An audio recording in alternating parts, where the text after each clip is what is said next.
Make sure that we are indeed live. If you can see and hear me, give me a comment, please. And let's see. Looks like we're good here. Oops, need to turn it down. Looks like we're good on Facebook. Now let's turn the volume down. You don't want to hear that. Okay. Well then, happy Wine Wednesday.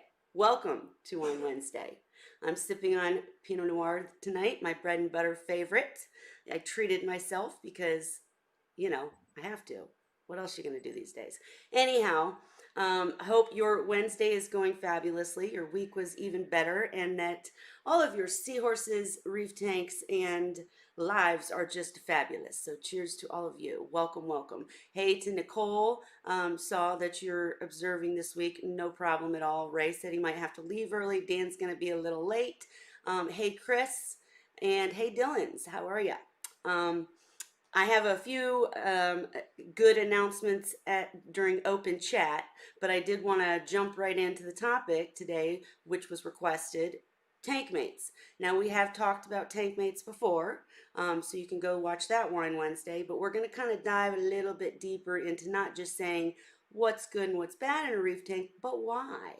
So, to start us off, Ray, you're the one that always recommends the site that I plan on putting in the links today. So where do you recommend people go to try to determine which tank mates will work for a seahorse tank?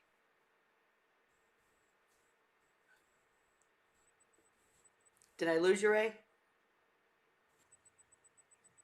Hello, hello. Okay. Can you guys still hear me? Okay. Yes, I can. Okay. Yeah, I didn't have the mute off. Oh, hey, we all do it. No worries. Well, I put it on so I could unmute to turn the volume off on the YouTube. YouTube channel. Gotcha. No worries.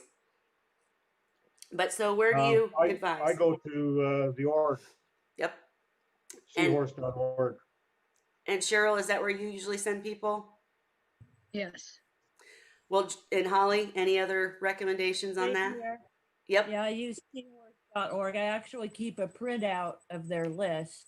I do too, and I actually made I took pictures to talk about it a little tonight. But yeah, guys, I'm gonna put the link in the YouTube chat now. I'll try to go around in the rest of the chats later and put it in. But bottom line is that seahorse.org is there's a few sections that are older and need updated, but the Tank Mates guide is really excellent, guys. So here's that link. And Chris, I'm just curious where you advise people to go to learn about tank mates in Australia. Let me know in the comments if you would. But anyways, the seahorse.org, if you guys don't get to go there, I did. I took pictures, guys, just so I could make sure I say it right. But they rate things from 0 to 4, with 0 being, let's see, I'll just read it. 0 is there's close to no risk. There's no competition for food. The fish are mostly benthic. There is not an issue with aggression. Corals would not have the ability to sting. And then 1, of course, is pretty safe. There could be some, albeit minor, competition for food. The fish will be found in the water column, but are not very fast swimmers. And therefore, they're less likely to cause seahorse stress, which we're going to talk about a little deeper in a minute. There are really no issues with aggression to speak of. Corals are still no danger to the seahorses, although the corals may contain feeding tentacles. No sweepers. Yeah, sorry.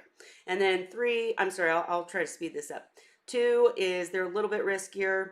And 3, I wouldn't do it. 4, just don't even think about it.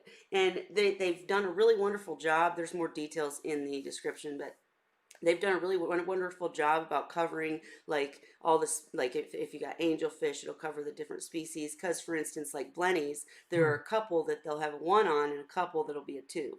So just for different reasons. So and Ray, you said another place is where? Oh, I'm sorry. Yeah. I thought you were doing something with the channel. Okay, so anybody want to tackle why it's important to make sure that the tank mates in the seahorse tank are compatible? Well, Like, first of all, it would if they're not compatible and you have an aggressive species or a toxic species, you can lose all your seahorses very rapidly.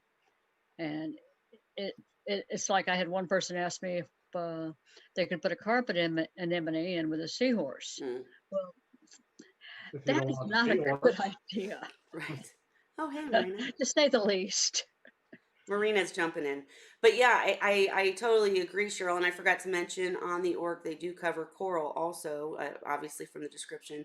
They cover inverts. It's a really pretty extensive and really well made examples of what fish can and can't go in the reef tank. And of course, every situation is different. But what I was kind of hoping to get at is well, actually, let's back up a little bit. So what are the thing like what are the main reasons that certain fish shouldn't be with seahorses? Level of aggression is my first one always. Uh, Feeding behavior. Are they going to outcompete the seahorses for food? The, are they parasitic? Some fish can be, so, as well as inverts.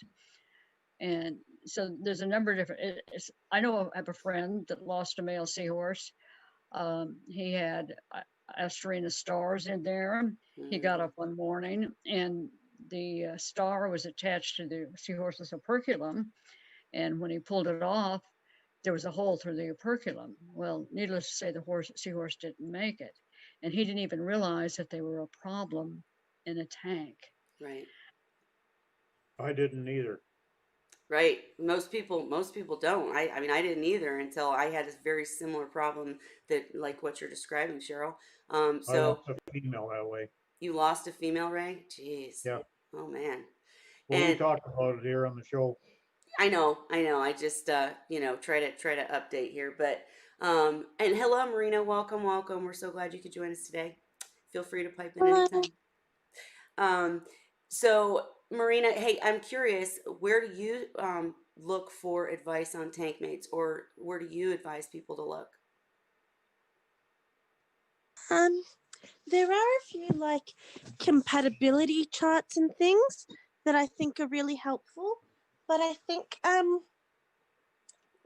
the best thing to do is research the fish you're thinking of keeping with a seahorse and sort of um use a bit of logic. Is it an aggressive fish? Is it a really fast swimmer that's going to stress it out? Um, is it a fish that eats algae that's going to sort of accidentally pick at the seahorse? Um, all of those kinds of things. Yes, absolutely. You just nailed two of the things that I was hoping would be said. So perfect. And one is like as far as the picking, we already covered like starfish, we'll try to eat algae off the seahorse. But even cleaner shrimp can irritate, even though they're trying to, do a good thing, they can irritate the seahorse, which causes stress, which leads the seahorse to usually end up sick. Most of the times you get a sick seahorse, you can find something in the environment that's going wrong. And it could be organics and, maintenance and all that, but it also could be the tank mates. It really could. And Marina also made the great point of not just fish that are aggressive that might hurt the seahorse or might out eat the seahorse, but also a fast swimming fish just stresses a seahorse. Like they'll get stressed out just because they got something zipping, past them constantly. So great points. And I think Marina, do you keep other fish in your seahorse tank? Yes, I do. And what do you keep? Go ahead. I've got a pair of mandarin dragonets, baby ones, and a yellow coral goby, and I'm planning on adding a pair of twin spot gobies to help sift the sand, and a Halfreechi goby. Nice. And she just hit. Really, Go ahead, Marina. or really slow moving, peaceful fish, and maybe a pair of baby captive bred Bengai cardinals, depending on how I go. Yep, absolutely. And I wasn't sure if we should like go through the list of things that we think are safe because we have done that before. But yeah, no, you just nailed it. You got to find things that are slow moving. It ain't hard to hear you, Kelly. Is everybody else having a hard time hearing me? let me know, guys, if I'm sounding quiet. Let me check real I quick. hear you okay. Okay. All right. Well, anybody in the comments, if you're having a hard time hearing me, please let me know. Um, and yeah, I mean, we just see posts all the time where people think something's okay because they've seen somebody else do it, or think that, you know, since their fish are so nice, it'll work out, and then it just doesn't. And how does temperature affect, like, which corals and which fish you can keep in the tank? Hi, Charity. Most of most of the stony corals and most of the reefers that I know keep their tanks at least 78 to 80. And we all recommend keeping seahorses below 74. So temperature is going to be a factor with coral, as well as feeding behavior. Do they have stinging tentacles? Are they aggressive? There's a number of factors, and when you're trying to assess what you can put in, obviously we tell people don't put it in any corals, don't use aggressive fish. Right. Yet people will go with clownfish, and I have personally had clownfish when they started getting ready to mate draw blood on my hand when I put it in the tank. Absolutely. Me too. I think one thing you have to remember too, there's so many people that look around and they say that, well, they see this post where somebody has had these clownfish in for a heck of a long time and never had any problems. The thing is, seahorses, like people, have varying immunity capabilities. And so sometimes when you've got something like clownfish in with a seahorse, sometimes it may work out if their immune systems are able to counter the stress. So if you go out and buy clownfish and put them in with your seahorses, and if you don't have seahorses that have a good immune capability, you're going to lose them. So that's why some people are going to succeed with other fish in the tank that normally would not be acceptable. Well, I forget who it was, but she had a clownfish that she'd had for going on 20 years, and she kept it in her seahorse tank. And one day she got up, and the clown was basically attacking the seahorses. And it had been in the tank for several years. So part of it too, it may work out when they're young or when they're not familiar, but once they become territorial, it becomes a whole different ballgame with seahorses. Absolutely. And I'm curious, anybody watching in the comments, if you have a different experience, if you keep some of the fish that maybe are on the don't keep list and it's working out for you, I want to know. Tell us your story. How long has the tank been going? Because as they just covered, oftentimes it'll go well for a while and then all of a sudden it doesn't, and then it's too late to do anything about it, which just sucks. And I'm curious, Marina, does it make any difference in which order you add things? Meaning, I know you're super careful about quarantine, and we should, probably go into that a little bit. But would you suggest someone, if they are going to keep things like the safe gobies or soft corals that aren't known to release a bunch of toxins, if they're going to add things like that to the tank, would you suggest they do it before or after the seahorses? I always suggest adding things from most to least peaceful. But in a seahorse tank, I don't think I would add anything that isn't super peaceful. So I'm not sure it matters a lot, except for something like maybe stuff like the mandarin dragonets or twin spot gobies, which sip sand, that need that really mature sort of sand bed, or a lot of live food in the tank, because they're probably going to need to go in later just because the tank's older at that point. Sure, great point.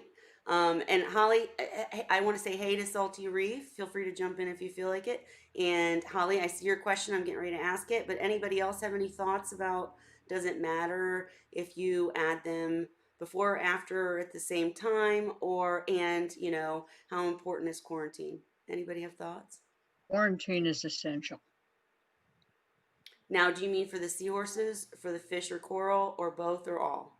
I quarantine everything, mackerel, corals, seahorses, because I don't want to introduce something into the tank that is going to give me a big problem down the road.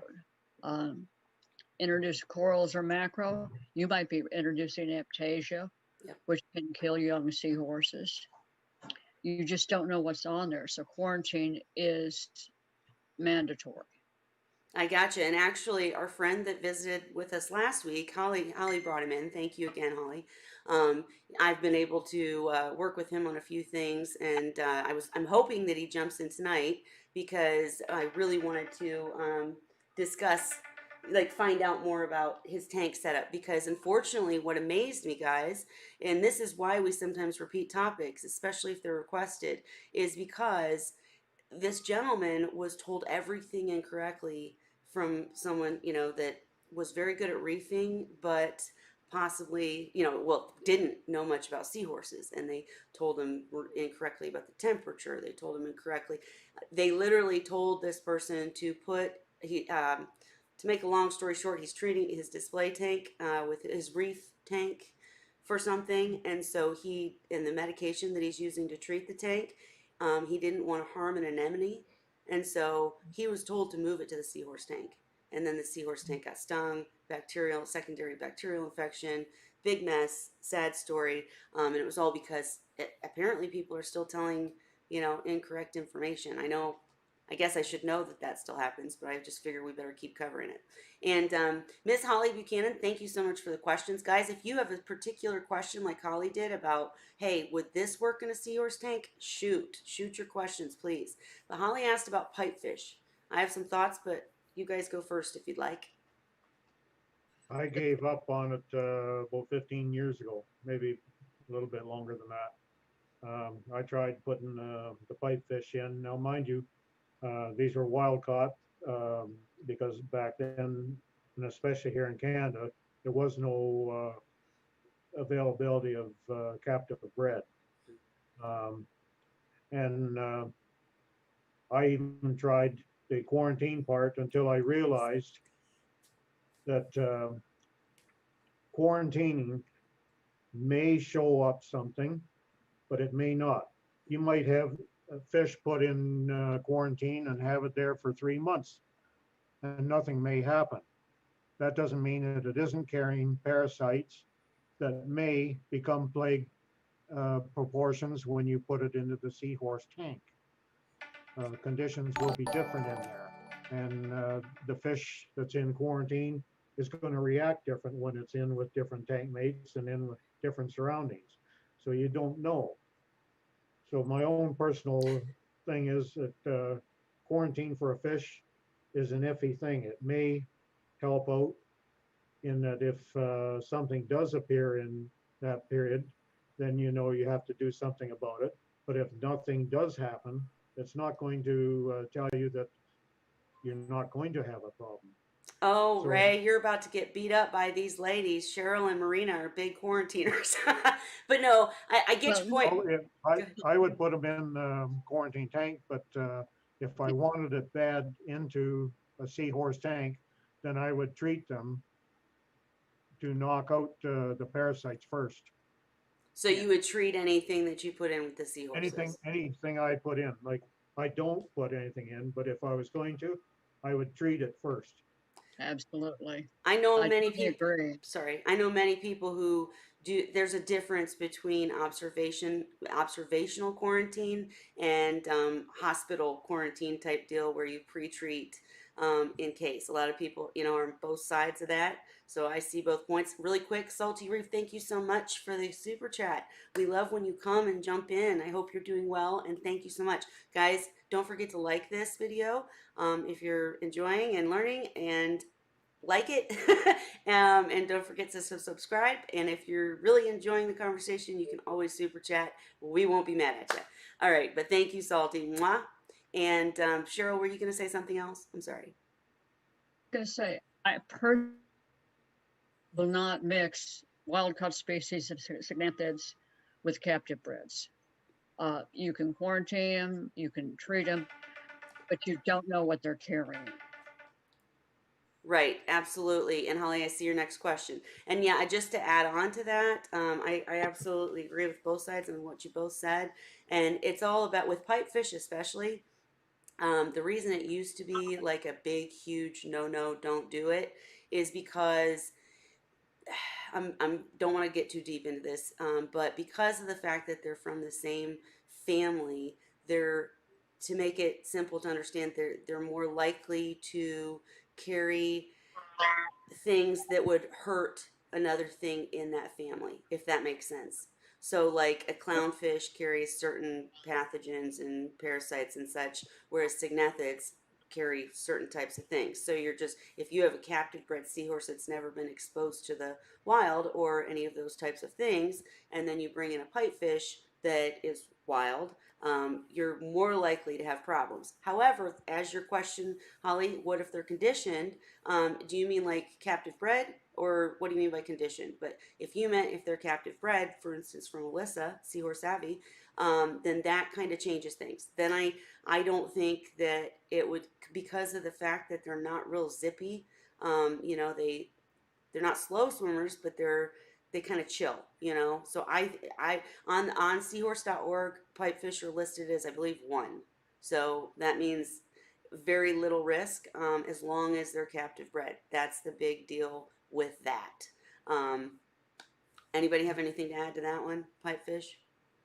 No, it's just the same as you. When I had the pipefish added, I lost the pipefish and the seahorses.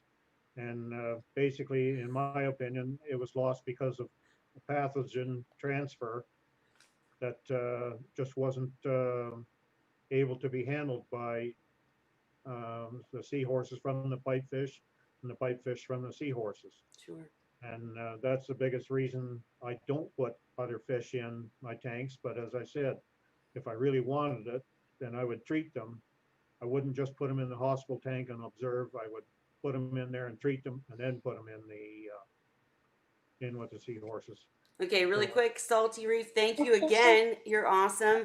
And I don't know if I should read what you said or not. It says, pair character punching the air with fist and bump written on his knuckles. Okay. And hello, Facebook user from South Dakota. You're considering upgrading your seahorse tank. It's, you know what, I'm going to read your question in just a second, because I wanted to ask Ray really quickly before we go into anything else. When you say that when you're going to quarantine any fish that might be wild caught, or any fish period that you're going to put in with seahorses, first you check the org to make sure that they would be safe. But what would you treat with? I guess I'd probably go through that protocol on that Anne has on seahorse.org for deworming, because it's a 3-drug protocol, and it takes care of so many different parasites and worms. And so I would do that. It's a long process, but Is that I guess the I didn't give it a lot of thought, because I prefer just not to put them in and not take the chance. Sure, and Yeah. no, I do the same thing. But Ray, is that the you know, it's kind of lost in my head too. But is that the 3-prong attack where they use the Metro, Prazi, and something else? Yes. Okay, all right. And if anybody wants that, just comment it, and I can absolutely get it into, you know, a link into the comment section. But yeah, if you know, if you're of the mind that you don't mind pre-treating fish, then you could do that. Marina, you just you do observational, correct? I do observational TTM and medicate. Um, Woo! the, the only thing I don't medicate is the seahorses. Mm, And that's only because I get them all captive bred, and um, they're the only fish I'm really hesitant to medicate unless I know they really need it. I agree. In fact, Dan will be joining us soon. He had an engagement, but he will be jumping in as soon as he can. I know that he would say, don't quarantine seahorses, and definitely don't treat them. So I'm trying to wait so he can actually share that information. But um, when it comes to quarantining, guys, I'll just say with seahorses, you should always listen to the person that you purchase them from. In our friend last week's case, unfortunately, he purchased them from a store that didn't know what the heck they were talking about, but I still stand by that because if anything does happen to the seahorses, if you haven't followed their protocol, then you're not going to get. I don't want to say replacement because that's terrible. You don't want to lose the seahorse, but you get my point. If you want help from the person, you've got to follow their protocol. And I know that both Dan and Alyssa say don't quarantine. They say temperature acclimate and add them. So, but hopefully when he jumps in, you guys remind me to ask him to talk more about that. And Courtney, I do see. I will make sure if Ray doesn't beat me to it, we will make sure to get that link for the prong attack. what The, what? the thing Um, with the thing is with the deworming, on the org, we always recommended anything that was wild caught needs to go through the 9 weeks of deworming, which uses Metro, Prezi, and Panicure. Metro does have some antibiotic properties, however, they're limited. And so if you see anything else going on with a wild caught, whether it be a seahorse or a pipefish, you're also potentially looking then at antibiotic therapy, which at this point would most likely be triple sulfite and furan 2 would be the recommendation. But you have to assume if they're wild caught, they're going to be carrying parasites. They have adjusted to them. They may look just fine, but they can still transfer the parasites to other cygnanthids, basically. Were you gonna say something, Marina? um, yeah, there was two things I was going to say. What helped me understand sort of the seahorse pipefish thing was kind of like if you let a wild wolf, play with your dog might get sick, but your cat might not. Um, just because they're both canines. Mm-hmm. And that sort of really helped me understand, well, yeah, Okay. who knows what the wild wolf who knows where it's been, what it could be carrying. Even if you treated it, how could you ever possibly know for sure you got everything? And then the second was with quarantine. Um, as much as I know most of the time, sort of the seahorses are the first priority. In my opinion, as much as I don't want to introduce anything to the seahorses, I'm really careful about making sure the seahorses don't give um, anything else to all the other fish because all the other fish are important too. Absolutely. I'm listening. Salty, I don't want to post it because we had so many trolls, but message me anywhere, Insta, Messenger, and of course I'll give you the link, no problem. But message me if you would, please. And yes, Salty, I did say most breeders will say don't quarantine seahorses. Trying to hold out because I don't want to explain the logic incorrectly. Dan's going to jump in here soon and he'll be sure to just remind me to ask him to cover that in a little more detail. But yeah, yes, text me for sure. And guys, I do see these questions. I'm going to go back and for sure read them. I just want to make sure we get through it all. But I agree with what you said, Marina, and that is a good way to look at it. You guys, when you're talking about fish, coral, anything, and we're discussing quarantine, treatment, etc., does it make a difference to you if everything's captive bred? Like, let's say you did get seahorses and captive bred pipefish from the same breeder. What are your thoughts on that? And I'm going to send him this link. Better odds. Anybody else? You're supposed to talk, so I can send him the link. It's not a guarantee that No. you're going to, exactly. I totally agree with Ray, because just because it's the same breeder doesn't necessarily mean that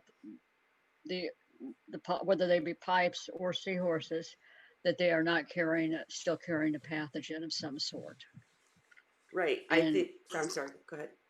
yeah, No, I agree with you, and I think Dan's said many times too that there's always risk if you're not crazy like me and like super careful, then you can get away with more. Holly's like my polar opposite. She's like whatever.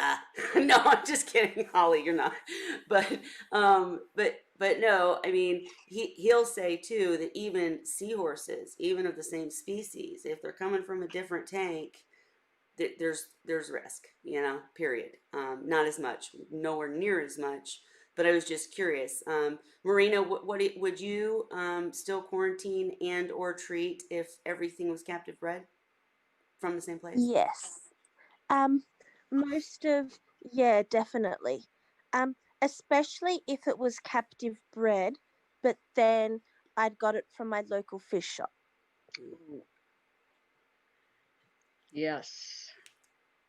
Stuff like I know most people go directly to the breeders for seahorses, but stuff that a lot of people mix, like we've got here captive bred mandarin dragonets and captive bred Bengai cardinals, a lot of those kind of fish which are perfect tank mates for a seahorse, and who knows what's in their water, right? Right. And hey, Marina, real quick before we move forward, I wanted to ask you, what do you treat with when you do treat fish that you're going to add to the seahorse tank? And also, just side question, sorry, I'm throwing them all at you, but with the mandarin, are they sensitive to any of that? Go ahead. So if I have something super young and super sensitive or a seahorse, I'll be hesitant to treat it, and that would be sort of the only case. But my normal quarantine is TTM, which is the tank transfer method, and that's everything, even seahorses. And I treat with praziquantel, trisulfur parasite, which helps with external parasites. And I've left one off. Bacternex sometimes and Funganex if they show signs of that. Gotcha. But the big one is the main thing is the TTM and Prazi, which is worms and internal parasites. And can you really quickly, I'm sorry to keep calling on you here, but just in case anybody watching Okay. doesn't know, what is tank transfer method? It's a method where you move the fish from one tank to another um, over the course of 2 weeks and interrupt the crypto life cycle or ick or white spot. Um, yeah, and it eliminates crypto without any medications.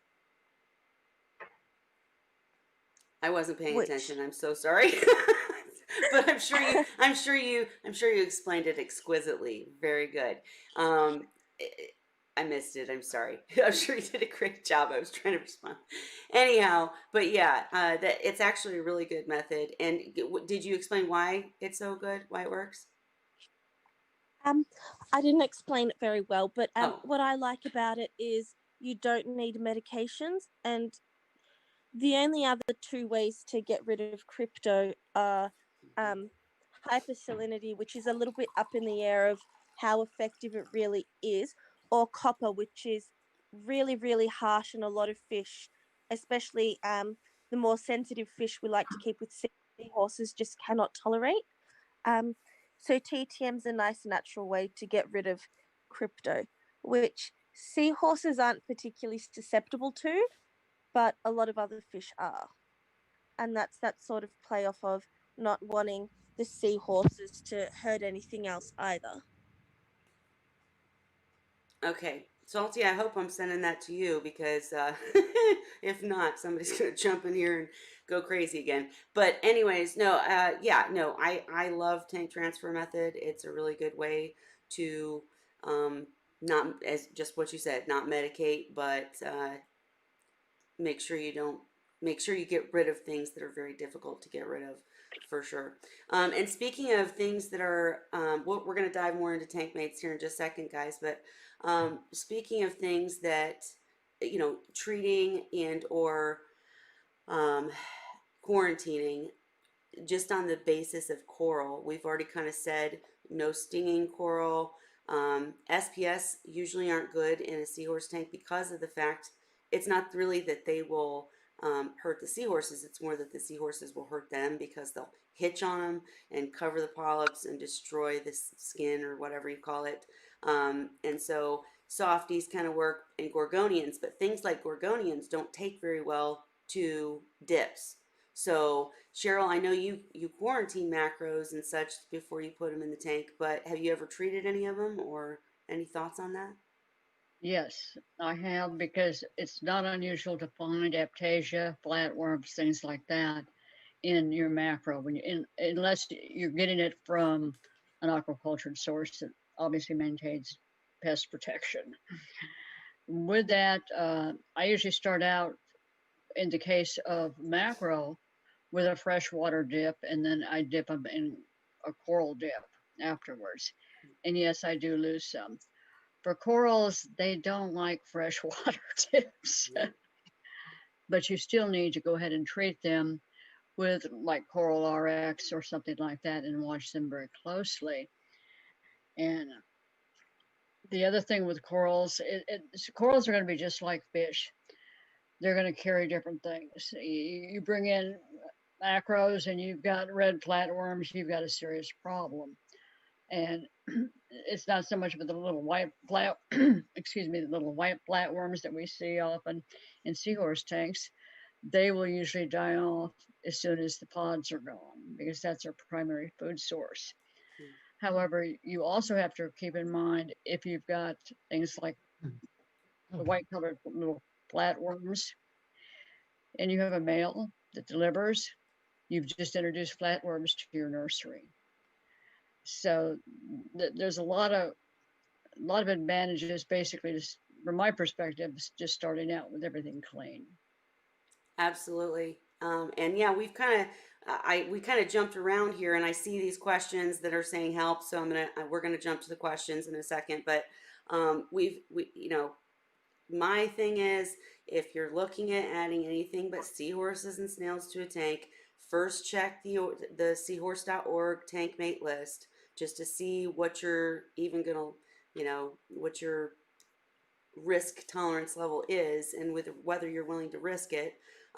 Then consider all of the things like if you're looking at you need a 30-gallon tank minimum for a pair of seahorses. When you add other fish, that adds to the bioload. Not as much as another seahorse, but it's still adding to it. So I definitely wouldn't try it in a small tank. If you've got a larger tank or a large sump, that's a little different, but you got to consider the organics and the bioload. And then, of course, temperature. It's got to be things that'll handle the temperature. Salty, hi, Salty. Did you want to add anything? Yeah, I had a couple of opinions on that. Yes, go ahead. As far as the acropora eating flatworms, in all my research and all my experience and everything that I've done, acropora is a terrible idea with seahorses. Yes. Because they sting. I would say about 80% of your acropora actually sting, so that's probably not a good idea for seahorses. So I would tend to stay away from acropora. And then on the other side of that,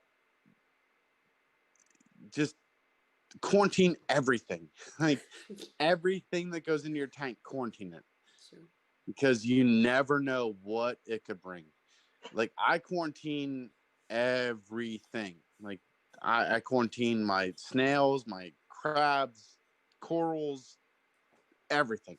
It has to go through a quarantine process before it can go into my tank. And that's my opinion. I'm sorry, do you do observational or do you treat? I do it differently. At first, it's observational. If I see something, then I treat. That's how I do it. Gotcha. I don't believe in treating before you see a problem because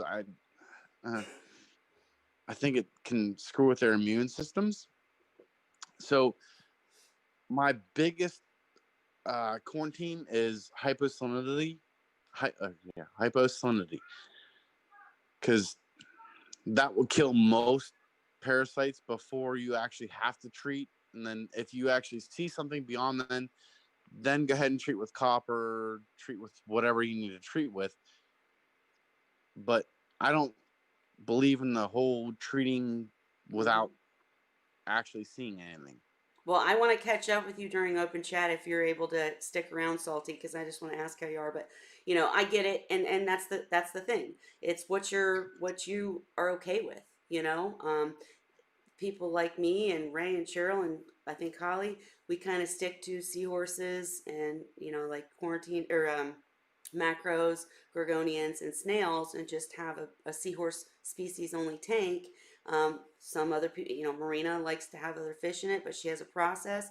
That's the same thing with treatment versus observational quarantine. Some people just really don't agree with one way or the other, and I don't think, it's what works for you. You know what I'm saying? So, and I do, guys. We're gonna get back to tank mates because I definitely want to kind of ask some specifics about yay or nay on certain fish and a little more about the why and where. But I do see these questions and I want to make sure we get to them in case people have to go. So let's do the questions real quick. Joseph Pollard, if I pronounced that wrong, I apologize, said, help, a tank that is 25 inches high, 20 gallon, is that good enough for seahorses? Ray's already answered, but anybody want to cover why? It's too small for any of the larger seahorses. It would work for dwarfs. The minimum tank size for single pair of any of the larger species is going to be a 29 to 30 gallon tank. And it's because of the bioload they place on a system, which is quite high. That, and people think they're very sedentary, they just move slowly. And they will use the entire tank space. I've seen more than one person add two seahorses to a 29 gallon biocube, a pipefish, a couple of dragonettes, and a couple of gobies, and the next thing they know, the tank crashes. It's not enough water volume to maintain your water quality. And just to add on to that, absolutely, Cheryl. And like, if you Bioload is like the amount of organics in the tank. You can't really test for it, but it's how dirty the tank is. And with seahorses, the reason that their tanks get so dirty so quick is because they have to eat more often. And what else, guys? They have to eat more often. Go ahead. Eaters, and when they snick up the food, they masticate it and then pass out the microparticles out through their gills into the water. Yeah. One other thing, Cheryl, did you say that 20 was okay for dwarfs? Potentially. No. I tend to disagree with that. I disagree. You don't want anything bigger than a 10 at the outside, but preferably a 2.5 to 5 is much better. The reason I'm saying this is a dear friend of mine who's kept seahorses for a number of years. She lives up in Washington area. Actually set up a breeder for dwarfs. But what she did was she populated it with pods and bisa shrimp and had a continuous supply. And unlike most people that get 6, 7 fry out of her dwarfs, she was getting 17 or 18 fry out of her males at a time. But this was somebody that had over 15 years of experience also. Hey, I just want to throw out there really quick for anybody watching that absolutely we're not talking about dwarf seahorses when we're talking about tank mates, by the way. Dwarf seahorses, it's just no-go. Everything's a 4, nothing. They can't be with anything. Go ahead, Salty. And thank you, Courtney, so much for the super chat. You're awesome. I'm going to get your questions, I promise, in just a second. Thank you. Go ahead, Salty. I was going to say, we don't want to give false pretenses to someone trying to keep dwarfs in a 29-gallon tank, unless they're keeping a crap ton. That's not a good idea. Can you say why? Well, trying to keep the food, number one, high enough. Yeah, your problem is maintaining food supply. Yeah. Finding the food supply is a huge problem. in that big of a tank for, let's just say you have 10 dwarf seahorses in a 29-gallon tank. It's way I'm with the you. water volume is way too high for that many seahorses. What It's Dan? not, Go ahead. it's Sharon. not suitable for the average keeper. Right. Mine. Exactly. Just, Exactly. just like, you know, you've seen some of my tanks, Lucy's tanks, Dan's tanks, obviously, Cheryl's tanks, Ray's tanks, Holly's tanks, that have a bunch of fry in it or a bunch of adolescents in it. You know, those are things you can get away with once you um, got a couple years in and really get it, understand the water quality and what it takes. Like, you know, some people are doing ridiculous water changes to be able to keep that many seahorses in a tank. And someone new that's just wanting to set up a seahorse tank, just start with 30 gallons per pair, please, I promise. And with dwarfs, what I was going to say is Dan always recommends maybe like a 10-gallon, and if you want more water volume and etc., add on a big sump. That can help you tremendously with filtration and etc. So yeah, anybody anything else on that one? I got to get to these questions. Sorry, The guys. thing is, you have to look at also is, are you running a sump? What is your actual total water volume? And what kind of equipment you're running on the tank? Again, this is getting kind of outside of the realm of this discussion, but all of these factors make a huge difference on how many seahorses you can keep in a particular system. Gotcha. Agree. Sorry, I'm reading and getting distracted. I apologize. I Go ahead. had over 100 in a 58-gallon grow out tank, but it also had a 29-gallon sump with a couple of K1 media reactors and yada, yada, yada. And it didn't cause me any problems, but it was a combination of the it was the filtration that enabled me to do that. Absolutely. To be honest, I don't even really like telling people 30 gallons for a pair. Seriously. Because the chances are so huge that they're going to want more seahorses or going to want to add something else to the tank, whether it be fish, coral, whatever. All that stuff adds to the bioload. If you ask me personally, I'm going to say bigger is better. Or if you want, if you want to do it in a smaller tank just to make it more eye pleasing for yourself, add a big sump with filtration, like Cheryl just said, for sure. And Dylan's Little Hobbies asked, so my tank is 32 gallons. I want 2 seahorses and 2 Bangai. I know seahorses need special filtration. Is this too small of a tank, or do you think I just need to add filtration? So Dylan's, I'm curious to know, 32 gallon, is there going to be a sump on there? What kind of filtration are you planning? And do you guys in the group have any other thoughts on that? And is there going to be a protein skimmer, oversized one? Right. Where are you going to put it in a 32-gallon? They do have hang-ons. I mean, they don't work for me, but I always flooded the floor. I said I always flooded the floor when I had hang-on backs. Oh, yeah. And that's guys, anybody who's new to seahorses or wanting to set up for seahorses, my very first recommendation before you even worry about tank mates is go to Seahorse Sources group, go to the file section, and read setting up a seahorse tank. It gives you the basics and the reasons for each of the basics.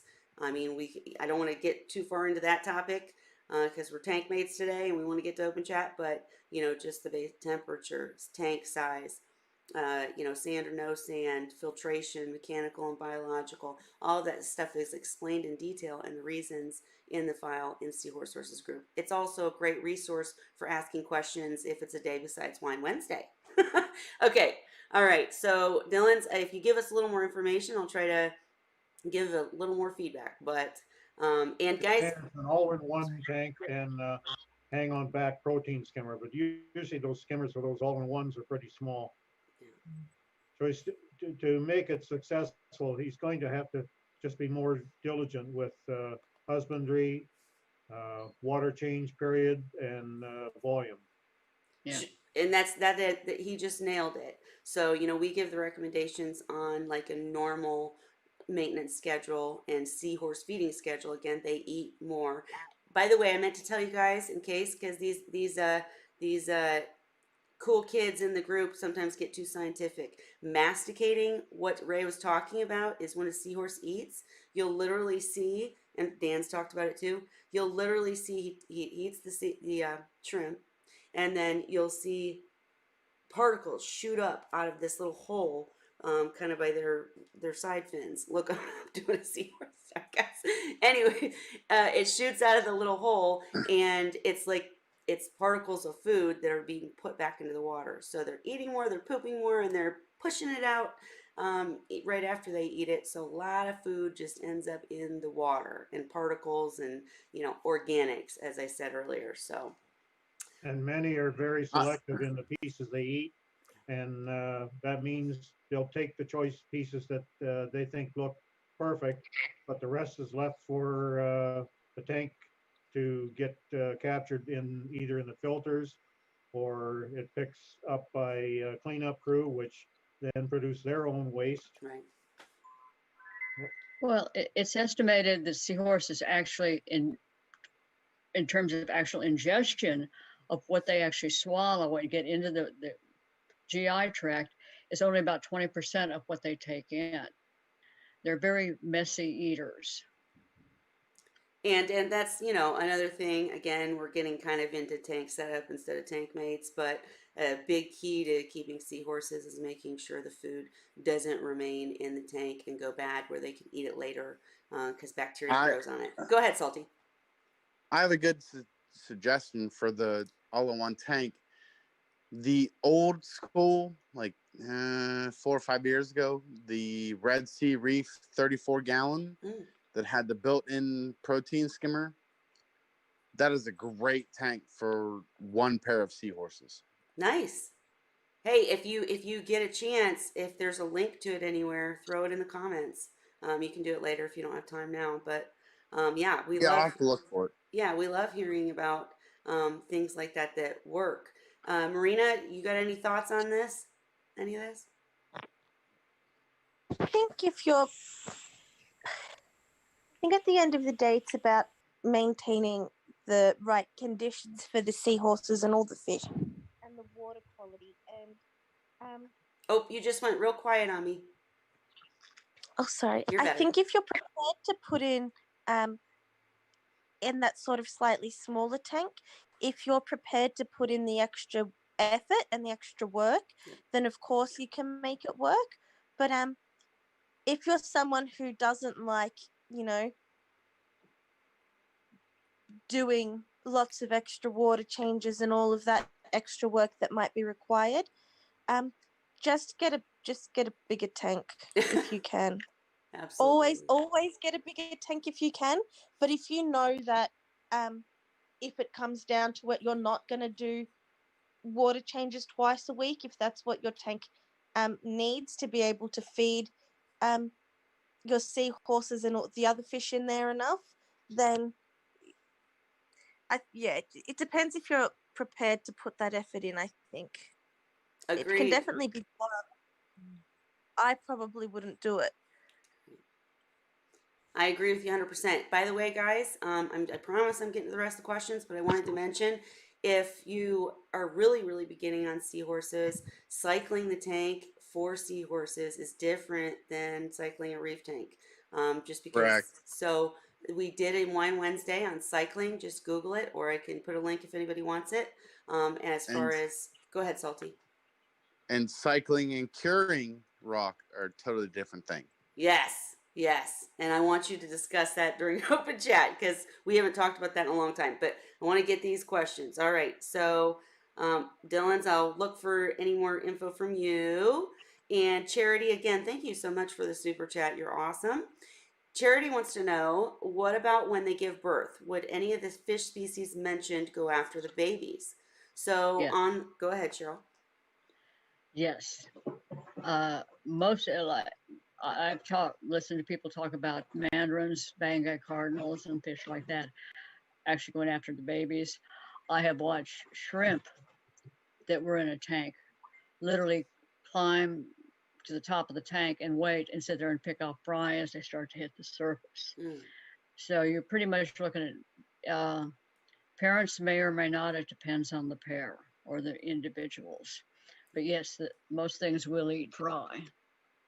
Yep, that's Charity. That's a great point. If you're planning on breeding, or if you want your seahorses to breed, I would definitely recommend a species only tank, just seahorses, because as Cheryl just described, they sure will. In fact, some seahorses will even eat the fry, as Cheryl just said. So with fry, and we've had Wine Wednesdays about fry too. But if you have more questions, we'll do another. That's what we're here for, chatting about seahorses. Yeah, with fry, most people will remove the fry as soon as possible after the seahorse gives birth for these reasons and even more reasons, which we can definitely cover if you want to. But hope that answered your question. And let's see. So while it's not my goal, Dylan's again. Thank you for all the questions, guys. That's what we want is your questions. So while it's not my goal, I do like pom-pom Xenia. It seems safe. Does anyone have any experience with this coral?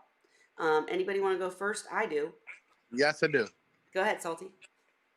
It will take over your tank fast. Yes, it is seahorse safe, but wow, it will take over fast. There are tricks, Salty. Come on now. I mean, you If you can. want to get rid of it, you put some rock rubble beside it and a little bit higher. It will move up onto that piece of rubble, and you can take it to your LFS and trade it in for some services or product, Exactly. whatever. But Xenia will move upwards whenever it can. Good point. In the reef tank side of it, we call it a throwaway coral. So I made a lot of money with mine. Yeah, I was gonna say with seahorses or macro tanks, they're people pay for them for sure. I had Xenia in my tank. Salty's not wrong. It does tend to spread, but as Ray just pointed out, if you plan for that, then you're cool. In my tank, it ended up literally growing like I had a bare bottom tank with just macros, and a little rubble in a few spots to anchor things, and it ended up like growing on the bottom of the tank and everything, but it's because I wasn't prepared for it. So Ray just gave you a great way to do that. Anybody else have a Xenia experience? I like it, by the way, so go ahead, Marina. I can't keep it alive. Really? Yeah, I've had no success with Xenia at all, and I don't know why. Well, now it doesn't ship What are well. the nutrients? Oh, sorry, go ahead, Salty. I'm sorry. What are your nutrient levels?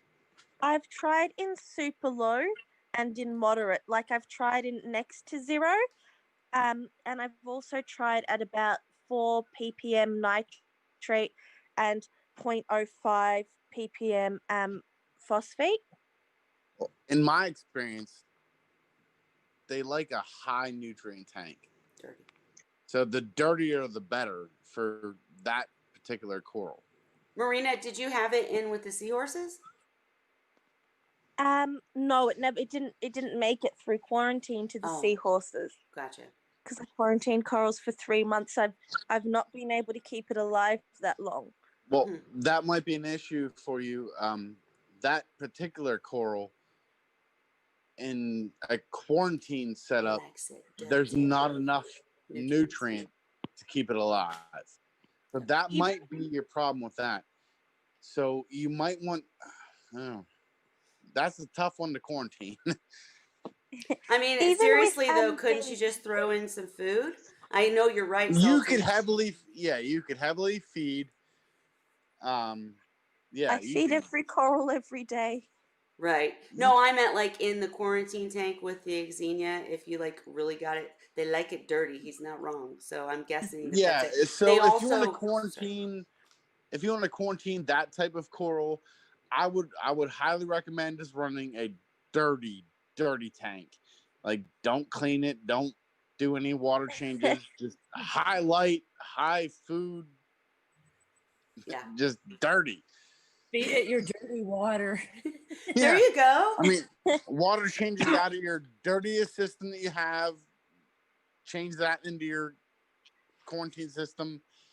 Like that's what I would recommend for that particular coral. I mean, it goes against everything we believe as fish keepers. But yeah, they love dirty tanks. They do. And Marina, I'm curious, how long did it last in quarantine? Because that is one other thing is certain species more than others, but Xenia, in my opinion and in my experience, does not ship well.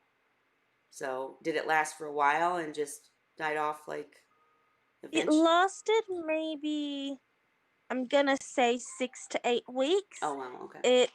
It opened it at the first maybe the first couple of weeks it looks great, and then it just slowly Mhm. deteriorates from there. If you want a prettier, I don't know the word. But if you want something Alternative, or other than Xenia that looks really pretty, I would go with clove polyps. They are yes, more they're lenient to your gorgeous. yes, and they're gorgeous. I've got clove polyps, and um I've got a bit of a range. I've got quite a range of coral from softies, LPS, NPS, and SPS. It just annoys me that it's one coral that I just can't I can't keep alive when everything else grows. Hey, I can Well, kill if off. you But can grow maybe it's clove just polyps, I would ignore the Xenia because your parameters are actually probably closer to perfect. So I would grow what you can grow, and I would ignore what you can't grow. So for the that's question in sort the of the thing comments, is I don't, I'm sorry. For the question in the comments, it's, just want to say you just heard all of that. Maybe don't add Xenia until the tank is running and dirty. Go ahead, Marina. Sorry. I can kill off Xenia, GSP, or Symposium within weeks. Wow, Yeah, I'm good at it. Trust that's impressive. That's impressive. Anything else maybe about that? that Go ahead, Marina. is well then is sort of the conditions we try to keep seahorses in. A seahorse tank's maybe too clean for Xenia. No, No, no, because the No? seahorse tank, as clean as we try to keep it, we try to keep it so clean because it is so dirty. Do I you know? would Does say that it's make a sense? flow issue. What, Salty? It's a flow issue, in my opinion. It's a flow issue. What you mean in a seahorse tank? Yeah, Explain a As bit in further. the Yeah. yeah. If you can't keep Xenia, it's a flow issue. Oh, It In because my likes to in flow. my that's just my opinion. so you think it needs high flow? Is that what you're getting at? I think you have too low flow. In a seahorse tank. Yep. Well, you Most don't of have a us are seahorse 20 tank like times. ours. But go ahead, Ray. If you're setting up a seahorse tank according to what you read on the internet instead of what you're getting on this channel, Right.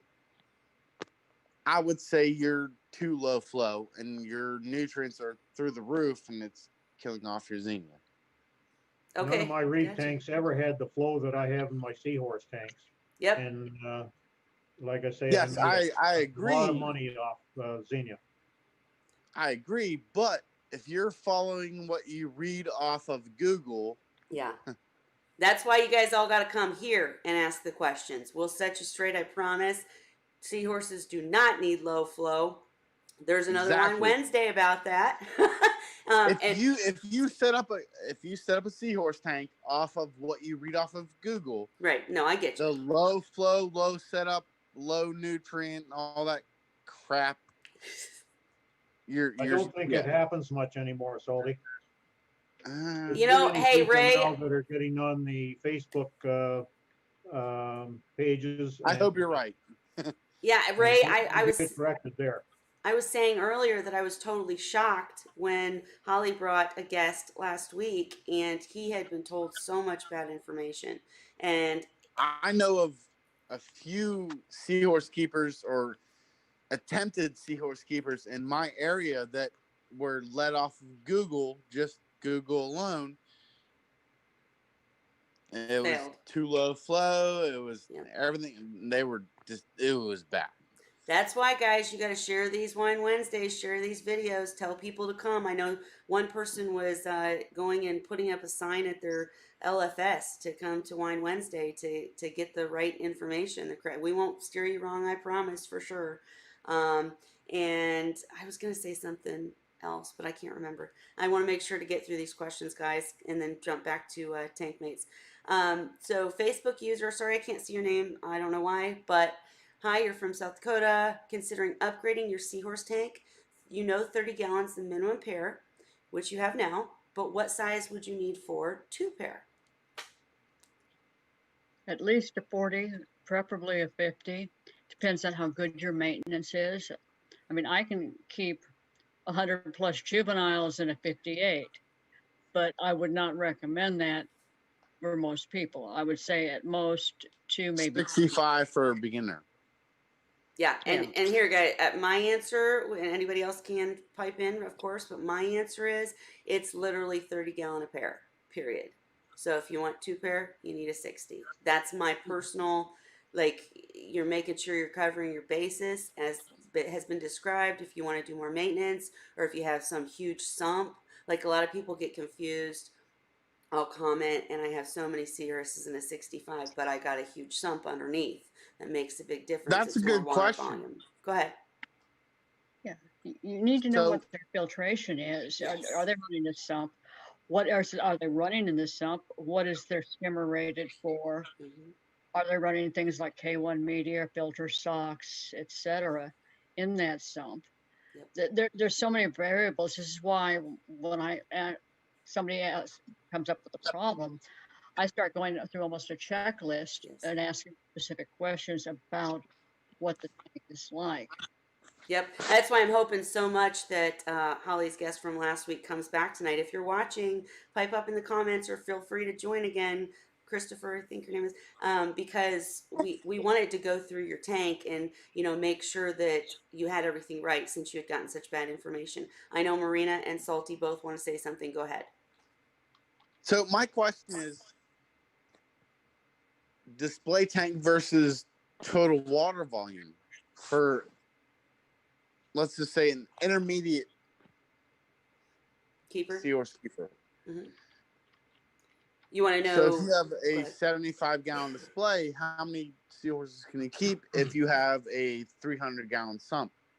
Oh, if you have a 300-gallon sump, you're golden. But go ahead, It Cheryl. wouldn't fit. No, what would you say to that, Cheryl? If you have a huge sump and a 75-gallon tank, how many seahorses would you safely say Well, that a newcomer? Go ahead. If you're looking at it from a commercial perspective, you'd probably have more than one basically grout system plugged into that 300-gallon sump. And if you're running a sump like that, I'm assuming you're going to have a huge skimmer. You're going to be running a lot of probably K1 media on it. You're going to be running multiple filter socks. I know Dan likes to run a 1 micron pleated filter into his series. There's a huge number of options. It's not an easy question to answer because you can pack seahorses in really tight if you stay on top of the tank. If you don't, you're going to lose. You can lose only 2 or 3 in that size tank. The more It the just filtration, the better off you are. So what I would say to answer your question, Facebook user, is my recommendation is 30 gallons per pair. That can include water volume, you know, as in a sump. However, don't forget they do need, you know, they will swim around. They like their territories and such. So just bigger is always better. And if you're upgrading already, add a sump with a huge skimmer. Marina, what were you going to say? I'm just going to ask the same question about or more or less when you say 30 gallons per pair, does that, you know, is that a 25-gallon tank and a 5-gallon sump? Is that sufficient or not? I would personally say that 30 gallon, 29 maybe, is the minimum just because they do you They know, need space. they need space. Exactly. And if you plan to add anything else, you're already pushing it. You know what I'm saying? So I just And always a say, 5-gallon sump has probably only got 2.5 gallons in it. right, and probably not enough room for any major equipment. When I'm saying sump, if you have So refugium, scrubber, a huge skimmer, lots of, you don't have to use K1. There's bricks. You could use rock in the sump, whatever. If you've got lots of filtration and socks, as Cheryl pointed out, then you do more water changes. You can get away with more. But my personal answer would be 29, 30 gallon minimum for 2 seahorses, and then as you go up, as long as you're making sure the tank size goes up for pairs, then you can kind of distribute between water in the sump and in the display. And if you add filtration equipment, you're that much further ahead. Go salty. so what if you're adding a display refugium to your reef system? That was a question I was actually going to bring up anyway, so great, because we've already talked about how quarantine is so important, treatment versus observation, quarantine, etc., because of seahorse immune systems and how they are different from other fish. So I would like to know what all of you think about anyone, say, plumbing a tank into a reef. What are the Reef is going See, to I run have fuel water. experience in this, so I can speak on this. Okay, hang on. What's If we have Cheryl say? questions. Hang on. Yeah, I just said reef tanks are typically kept too warm to be ideal for seahorses. So if you're plugging them into the same pump, you're increasing the temp, which is going to increase the potential for bacterial problems with the seahorse. Correct. But in my experience, I have my reef tank on my first floor, and everything else is on my basement level, which is actually runs about 6 degrees cooler. Nice. That- Okay. That's a different situation. So Well, you're it's still not going alleviating. to- Go ahead. It's still not going to prevent pathogen transfer. Right. I was getting ready to get there. Go ahead. What if I quarantine well enough? Like I said earlier in the program, I don't believe that quarantine is sufficient, because if you keep it in quarantine long enough and don't find anything, and then put it in your seahorse tank, then conditions have changed and something may spring up there. Like just because you don't see anything when it's in quarantine doesn't mean it's not there. I can bet that any fish you have in quarantine has parasites, pathogens of various kinds. Okay. It's just impossible for them not to have something. So the only safe way, in my opinion, is to treat them for it before you put them in. So what you're saying is quarantine with copper? well, depends on just what you actually suspect there's going to be in there. There's a lot of fish you can't use copper on. Pipefish, I don't think I'd use it because they're too close to seahorses, and copper is not a good treatment with seahorses. But other fish, because I haven't actually put other fish in with my seahorses, I haven't researched to find out what treatment would be best for what I suspect they might have.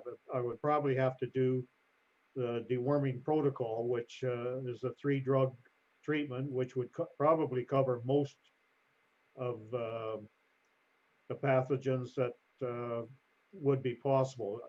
Even at that, I would say it's not 100%, but it's a hell of a lot better than.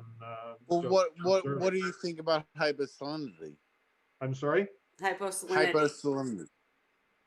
Hyposalinity. The only way that, in my experience, that it's going to be really successful is to get it down to about 9. But there isn't too many people that have the proper test equipment to be able to get it down to 9 and hold it there. I'd run at 8.5 for my tangs, and even then, sometimes that wasn't enough. Well, one time, one fish in particular, my Achilles tang, 8.5 was not sufficient.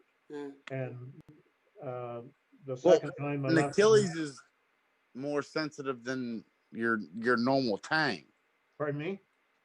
The Achilles tang is actually more sensitive than the normal tang. Mhm.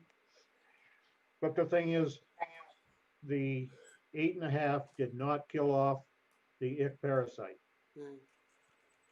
Well, right, and actually, I want to ask that same exact question of Marina because I'm curious because she has done things with mixing fish in, which is kind of the same thing. And you have to understand, folks. Anybody watching? I promise we're gonna get to all these questions. This is Wine Wednesday. We start drinking and we just chat. Sorry, but we will get to questions. I promise. And this is a good one. And I think different people just have different risk levels, you know, like if you're trying to do something cool and you're ready to experiment with it and you have really healthy strong seahorses, I can't wait to see, you know, Salty's project and see how it goes. Ray has very valid points, but you know, it just depends on how willing you know are to keep a species only tank. But Marina, what are your thoughts on that? Hypo or on the whole situation? Both. Like, I just want to know, like, because you put fish in your seahorse tank. Is that not the same deal? I mean, you do treat, but what's your thoughts? So, with crypto, which is it, um, if you don't want it in your tank, you can't just treat fish. You need to make sure it's 100% off the fish, but you also need to quarantine absolutely everything else. That means um, snails, corals, macro, live rock, everything. Mhm. And that's what I do. The thing is, a fish can only catch something if it's there. If Sure. it's not in the system, it doesn't matter how sensitive the fish is to it, the fish can't get it. You're kind of breaking up, but I agree with you 100%. And that's again, guys, tank transfer method. That's why that's so cool for getting rid of those things. But don't you think that like with seahorses, usually it's a bacterial thing? And I know earlier they were talking about Ray was discussing, you know, a fish having something that it can handle that we can't see that would a seahorse could not handle. And usually that's like an asymptomatic carrier where like look up COVID, dudes. You know, the people that don't show symptoms but they've got it and they pass it. That's exactly what we're talking about here. Go ahead, Marina. Go ahead. No, Hang on, Marina. Were you So, gonna go ahead? yeah, I think fish can absolutely hold something and pass it on to the seahorses, which is why I think if you're going to mix fish, you really need to try and medicate the fish and also start with as low risk as possible fish. So if there's something that comes in a wild caught option or can be bought captive bred, go the captive bred option. Absolutely. Let me go back to the late 1990s, Okay. because back then, of course, we're able to obtain captive bred reedi, captive bred erectus in the U.S. But a lot of what was coming in from Southeast Asia, and I obtained 8 hippocampus combs. LabDoc on seahorse.org actually did histo on them because they were dropping like flies. Mhm. And the inclusion bodies on histopath were consistent with Vibrio. I ultimately obtain, I want to say about 2000, right around 2000. Well, it's been over 10, it's been more like 12 years ago, a pair of wild caught combs. Mm-hmm. And I did treat them with chloroquine phosphate Mm-hmm. for 21 days. And they had other issues along with it, got the feeding frozen, the whole 9 yards. Ultimately, that pair lived for over 7 years, and they were a large adult pair when I got them. So I don't know how old they were.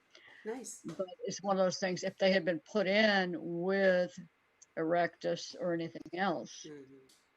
it probably would have been a disaster. Sure, and that's another point we haven't really jumped on is we're talking about seahorses and other fish. Seahorses with other species of seahorses goes back to that thing we were discussing at the beginning with seahorses and yes. pipefish. Go ahead, Salty. We got to Can't get we to the say- questions, so go Salty, but we got to get to them. Go ahead. Can't we say we need to quarantine everything we get? Sure. Simple answer. Like, And I think that when breeders like Dan and Alyssa say don't quarantine, it's because they're expecting most people to set up a seahorse tank as basically a quarantine tank. You know, like most people that get seahorses set it up for seahorses only. So while it's not a quarantine tank, like it's not empty and it's cycled and all that, it's still not got anything in it that's going to harm it, and they know that the seahorses aren't harmed themselves at that point. Does that make sense? And one more thing, guys, is that there's bad bacteria and probably different types of parasites, and I can't remember the name. What's the name, you guys, that affects seahorses? It's a C word, I think. What is it? Ciliates? Yes, thank you. There's ciliates in every single tank. So this is if you want to be Not really right, thanks. not in your fright, right? If you want to be extremely careful, be extremely careful. But this is the main key thing to remember: is it's all about the stress of the seahorse. So if that seahorse is happy, healthy, and strong, and kept in temps under 74, and has enough room, and their tank set up properly with proper filtration, then it's a totally different situation from a seahorse that isn't getting fed right, or isn't too high of temperatures, or is around aggressive or fast swimming fish.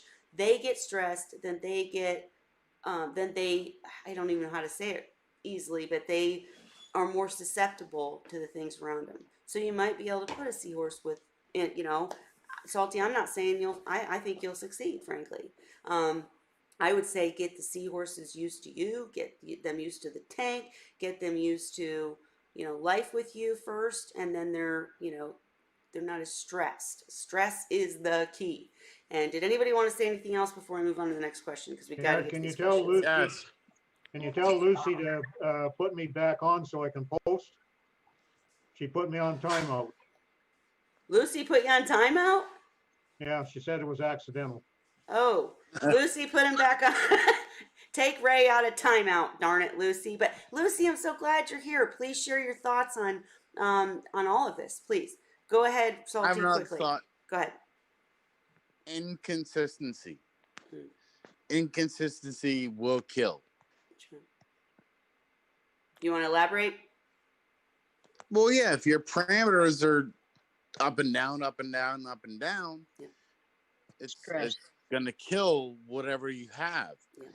Consistency is what is great for a seahorse tank. They want the same parameters, the same temperatures, the same light parameters Yep. throughout every day.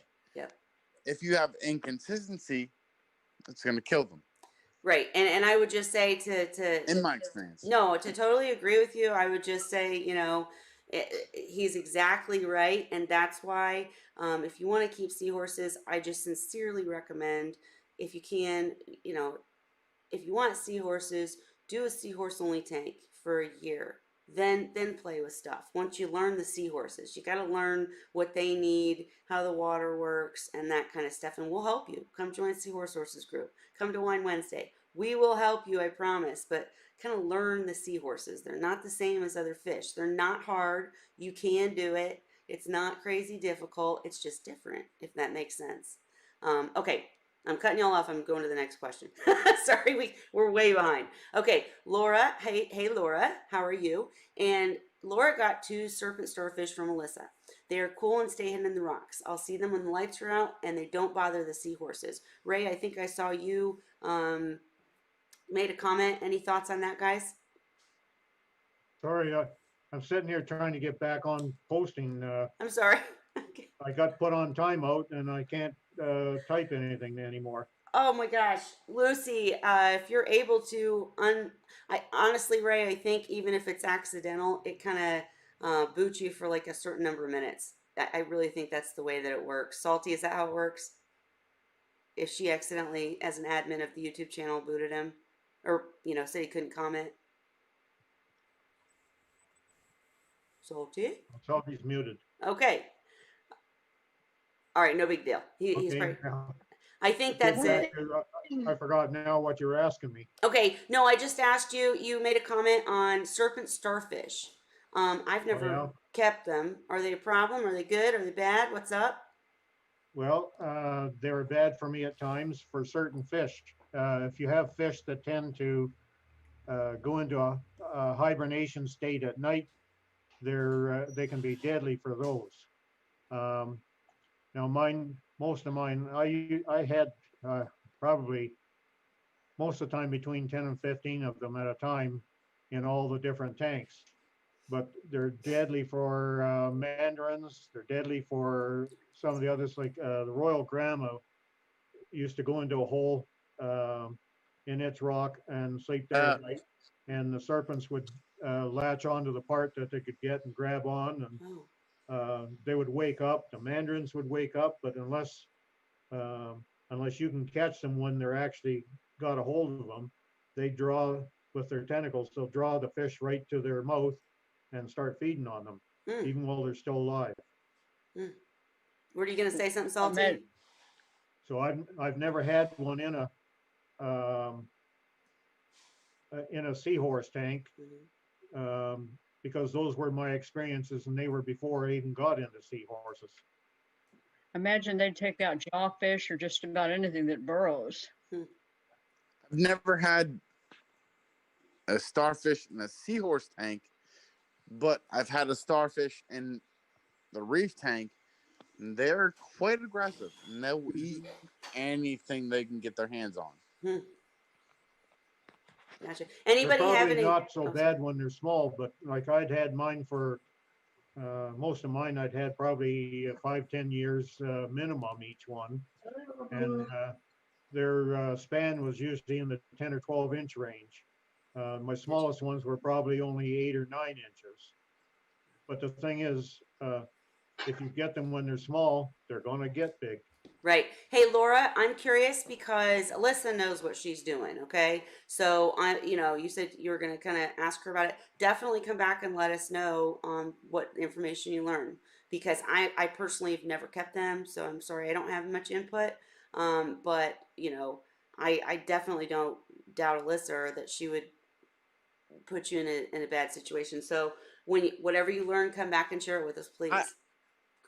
Go ahead, Salty. And I the next missed question, the guys, is a question, but Formia I'd love star to see. sea star. Go ahead, Salty. Sorry. What was her question? Because I missed it.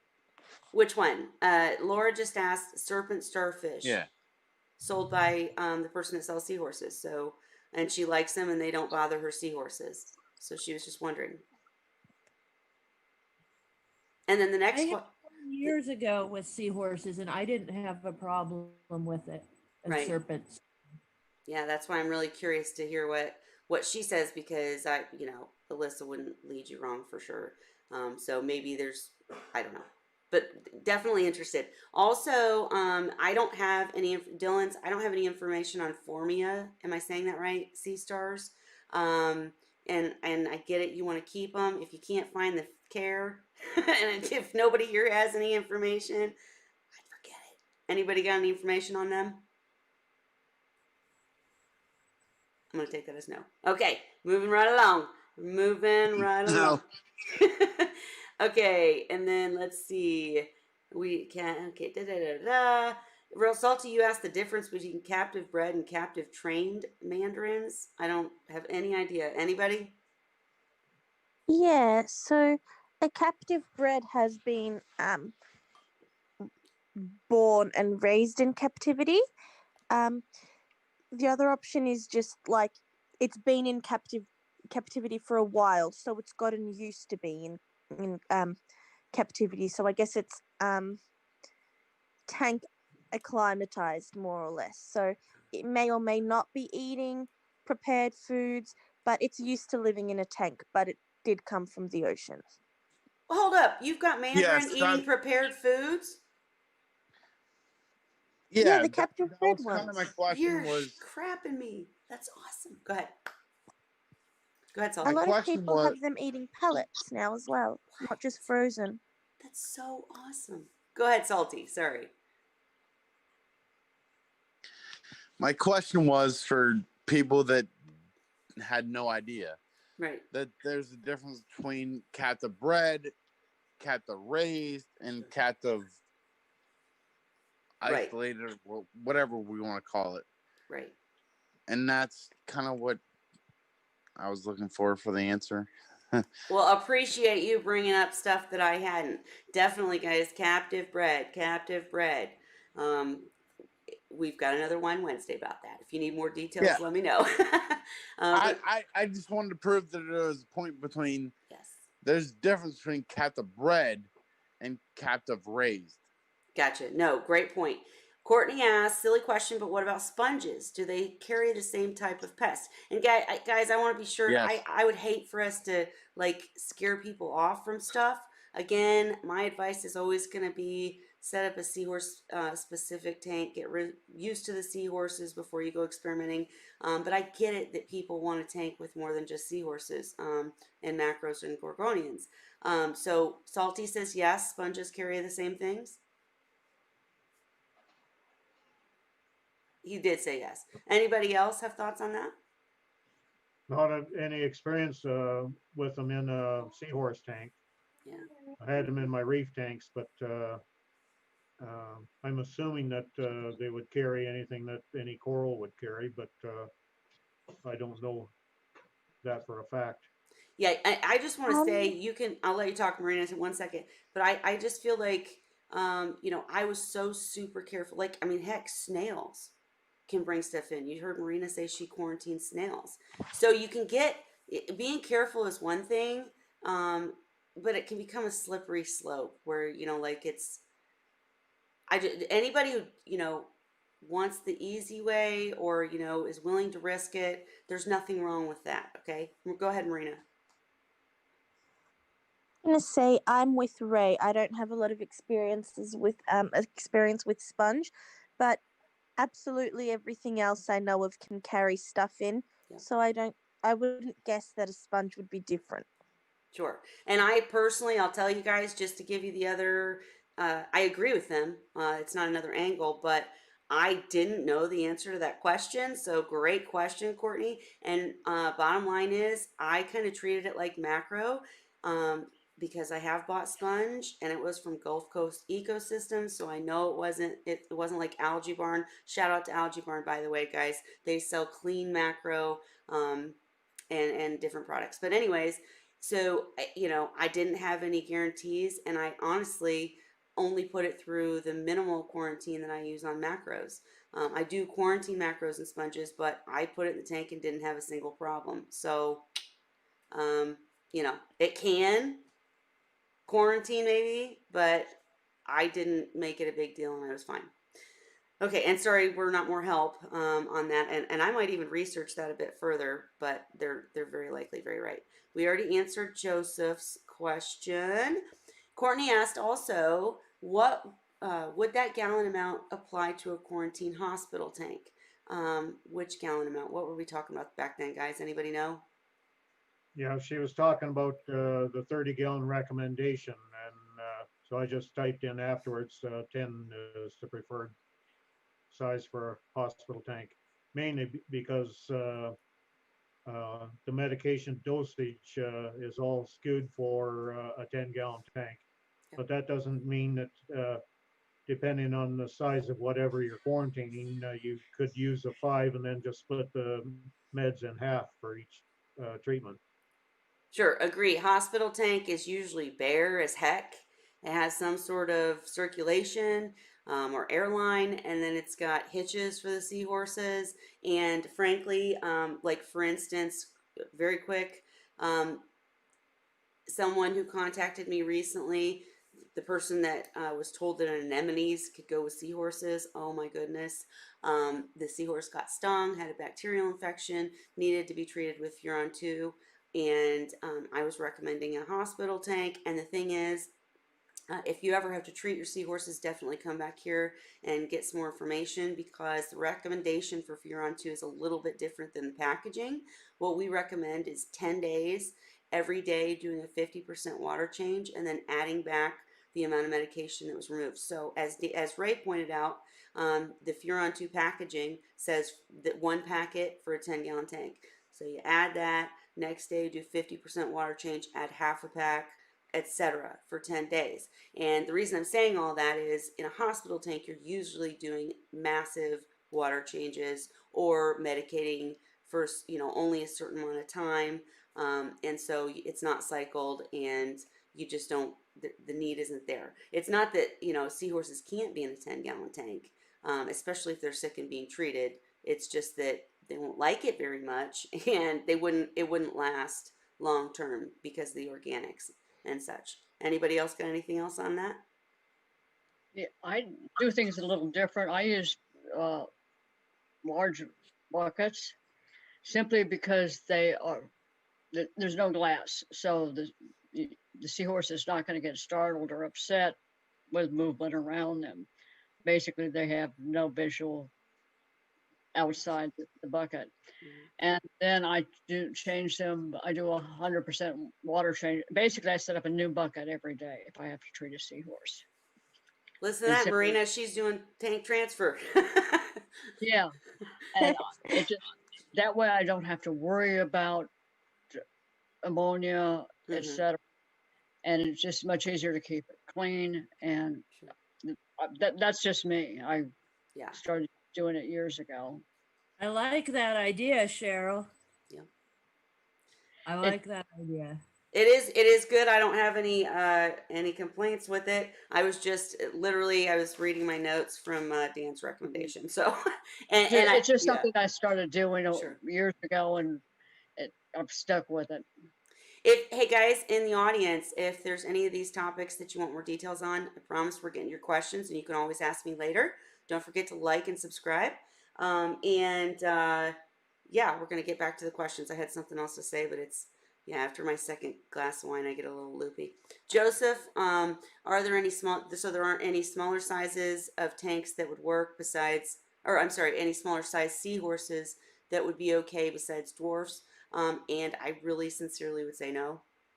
Just because, yes, you could we just talked about, you can put a seahorse or a pair of seahorses in a 10-gallon, especially if you're going to do daily water changes, and etc. But as far as keeping a cycled tank, cycled enough for the bioload of seahorses and how much they eat, and all of their behaviors, you just can't really get away with less than 29 gallons a pair. Anybody disagree? Yeah, Okay, go ahead, Ray. in the UK, there's a lot of people that keep the fuscus, if Mm, that's how you pronounce it, in gotcha. 20s. Yeah, and you know what? There you go. Thank you so much, Ray, for being here and sharing, because as far as I know, we don't have fuscus available here. So that's why No, that we would be my haven't had them answer. here for a while. Yeah. So apparently there are a few species, but I would research the species heavily before making that decision. And Dylan said all-in-one tank, and yes, hang on back protein skimmer is planned. Hey, I would say get a really good one. Oh, you're doing the all-in-one that Salty described, I'm guessing, or sorry, trying to keep up, but hang on back skimmer. You gotta have a skimmer and a seahorse tank. That's my opinion. You can. I would just say get a skimmer for sure, and as big as you can get that will work on that tank. And if you can upgrade and do a sump, do it. All right. Nicole said I started out with a 36-gallon tank with hob everything, and it was a huge regret. Thank you, Nicole. Exactly. Within 8 months, I upgraded to a 75-gallon with a sump and better skimmer. It really ended up twice the cost. Right. So like doing it right the first time, in my opinion, agree with you, Nicole, is just a better deal. Okay. Ray apparently went off to feed and left and came back. Okay. Already got the tank and oversized 45 or 60-gallon hob. Skimmers planned. Good, Dylan. Yes. Okay, trying to keep up here. Courtney, you can't keep yours alive either. Were we talking about Xenia there? Yes, must have been. And Nicole, pulsing Xenia was my favorite. It's so cool to look at, but I get they're right. It does cover the tank. Okay, and it should grill it. Right, Dylan, that's what we were saying earlier, is in a seahorse tank, Xenia always did really well for me because it is, we do so much maintenance to keep the seahorse tank clean, but it's just this always balancing thing because they're dirty. And you got a temp controller, because you keep your house for that, though I keep my house so cold. Okay, temp controller, awesome. I don't, does anybody in the group keep a heater in the seahorse tank? I'm just curious. Yeah, You do? Why? I well, do. because in the summertime, I turn the air conditioning down to 15 Celsius at night, and it doesn't get back turned up again until around noon hour after I do my treadmill walking in the morning. Hmm. So because that's too cold for the barbs, then I have a heater in there to keep it from getting below 70 Fahrenheit, which is 21 Celsius. I was gonna say, I don't know where Dan is. I hope he's all right. I'll call him as soon as we're done with Wine Wednesday. But I think he would disagree because he's kept seahorses at really low temps. But I don't know about Borbori. So, Well, see, I keep 15 heaters in all degrees my homes. is low 50s. So I'm thinking oh, that, that's really low. Yeah, that's really low. I hear you now, Ray. so I have My to for that water reason. in my house goes down to like high 50s and 60s. I have when the extra salt water I keep, Yep. I have to heat that to add it to tanks if I'm going to use it for that. So yeah, I keep heaters in all my seahorse tanks. Wait, you keep it in the water that you're adding or in the tanks actually? No. All my tanks have heaters Really? Wow. because in my house it'll go down to the high 50s. Gotcha. Well, I mean, yeah, and it definitely depends on your area. I just kind of wanted to bring it up. If you ever have a heater in a seahorse tank, please make sure it's covered or not where the seahorses can wrap their tails around it because they will hitch on it and burn themselves. And I forgot the question already, but I personally do it with my central air. I don't do heaters or chillers. And Marina, you're in a position where you have to use a chiller, right? Or am I wrong? No, I don't have a Oh, chiller, but I have heaters. really? And yeah, and what I do is rather than having one heater the right size for the tank, I have lots that are too small, just in case one was to get stuck on. That I mean, that's smart, and I gotcha. And go figure, I'm the only one who doesn't keep heaters apparently. I think Cheryl doesn't either, but um, I never did until I started doing this walking on the treadmill.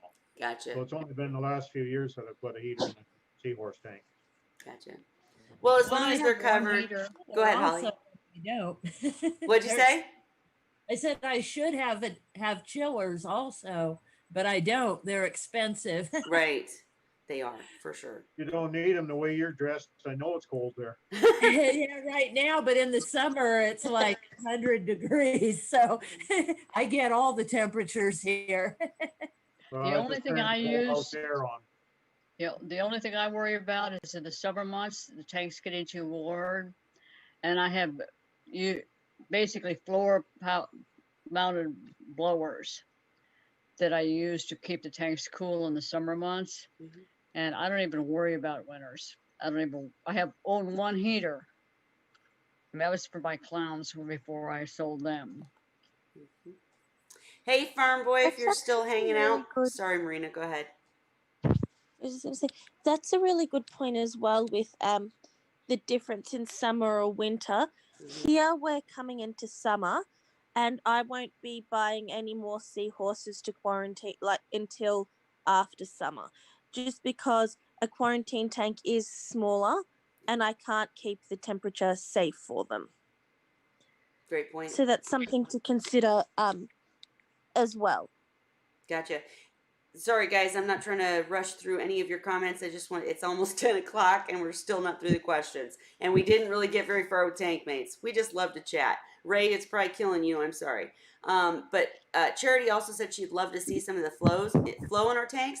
That's a great idea. What I want to do, and hey, Farm Boy, if you're still watching, but what I would like to do is copy Farm Boy and what they do on their channel, which is reef related, but they do like tank offs. And I don't want to make it a competition on our end, but I'd love to do something where we actually showed our tanks and showed, the flow and the system and etc. Like a few people on some weeks. You guys can let me know if you think it's a good idea. But without being able to pick it up and take it because I'm all set up here, Charity, I would just say that in my 65-gallon tank, I've got oh gosh, I can't even remember the name of the pump, but it's a DC, I think maybe 5,000, that's controllable, and I've only got it halfway up. But the return is shooting out a lot. I've got 2 MP, in that tank it's 4s. So 65-gallon with return nice, 2 MP4s covered, of course. But seahorses, you want to give them a little bit of space for, chillaxing when they want to, but they like the flow. I've got images and videos online in different places showing seahorses hitched on the wave maker cord and with their face in the, like hanging over the cover. It's hard to describe, but laying on the cover maker, hitched to the cord with their head going blah, blah, blah, blah, blah. And people were like, "You're Yeah. so cruel. That's terrible." No, man, you take that seahorse No, off, he's going right back. Okay. they love it. Yep. They love it. My first tank, the seahorses kind of were like, they barely got around. They just kind of sat like you would think a seahorse tank would be, people who haven't kept seahorses. And then when I finally figured out add flow, they were all over the place. And we can give a little more detailed description of the amount of flow and how you break it up. It's broken up flow is really important. We do have another one Wednesday about that, by the way. But Kelly, yes, I got a question for you. go ahead, Cheryl. Have you ever watched young juvenile erectus swim around a tank, dive in front of the return, get blasted across the tank, or worse, swim into the flow as hard as they can and get blasted backwards doing somersaults? Yeah, the into the flow, I call that flow dancing. That's what I call it. I call it body surfing. But there you go. But absolutely, absolutely. So we can definitely get more into flow, and when I get done with this tonight, guys, I'm really gonna try to link all of the other episodes where we talked about this stuff. Maybe give you some markers because I know these get long. It's already it's 2 hours tonight. I'm sorry, we love to chat, but go ahead. Yeah, one other quick note. Yes. Everybody talks about temperature, specific gravity, pH, etc. Keep in mind, depending on the species, erectus typically stay fairly close to shore. Oftentimes in lagoon areas, they tend not to be particularly susceptible to changes in pH. Northern erectus have been found laying on the substrate Chesapeake Bay when a blue northern goes through and still survive without any problems. So they're not that temperature sensitive. And because they're living in primarily coastal areas like dwarfs, they're also not going to be terribly pH sensitive because they're going to get massive runoffs when there's floods. And that's something to keep in mind when you're looking at seahorses, is different species, where do they actually live in the wild environment, and how sensitive are they to some of these different parameters? Sure, and when you get captive bred, yes, they were bred in a facility and they were never exposed to any of these parameters, but they still have like inherited values. If I'm probably saying that wrong, but they inherit these traits and these ways to deal with things. Genetics, yes, thank you, exactly. Okay, guys. Farah wanted to know, what if you have an algae bloom that makes the water look like swamp water? What do you recommend doing? She's using AA algae killer and a UV light. I see Lucy. Hey, Lucy, I'm so glad you came. I wish you could jump in the video. We miss you so much. But she gave a bunch of advice. Any thoughts in the group here? Swamp water. Lucy told her that the UV was probably a good thing, but in my opinion, the UV is a band-aid to the situation. You still have to get rid of the cause of it, and that is the excessive nutrients in the water. And those excessive nutrients are liable to, at some point in time, cause a bacterial implosion that is going to affect your seahorses. Mm-hmm. Good points. And my only question would be, how old's the tank? And that's the problem with some of these questions, guys, is it's not that we want to respond with more questions, but you know, we talked in the cycling video a little bit, every tank goes through an algae cycle. Swamp water is getting a little too much, so I would definitely agree with Ray and Cheryl that maybe you need to look at a skimmer or upping your maintenance. We'd love to hear more about your maintenance schedule. Maybe we can help. But just how old's the tank matters to me because every tank does go through an algae cycle. Holly or Marina, anything to add before I move on? No. No. Okay. Not really, it's all relative to, like you were saying, the age of the tank. There's so many factors, you'd have to know more. Yeah. I mean, basically, it's just a matter of cleaning the tank and cleaning the water. Gotcha. Salty. Water changes. Go ahead. Yeah. Salty said water changes. Absolutely. Mermaids Reef. Hey, hey. Glad to hear you were busy testing your tanks and cycling rock for the seahorses. Yes. Definitely go back and watch the beginning. We love your contributions. Hopefully you can come next time too. And Lucy's going back and forth with everybody. And I'm guys, if I've missed your question, please shout it out. Lucy's all up in the comments tonight.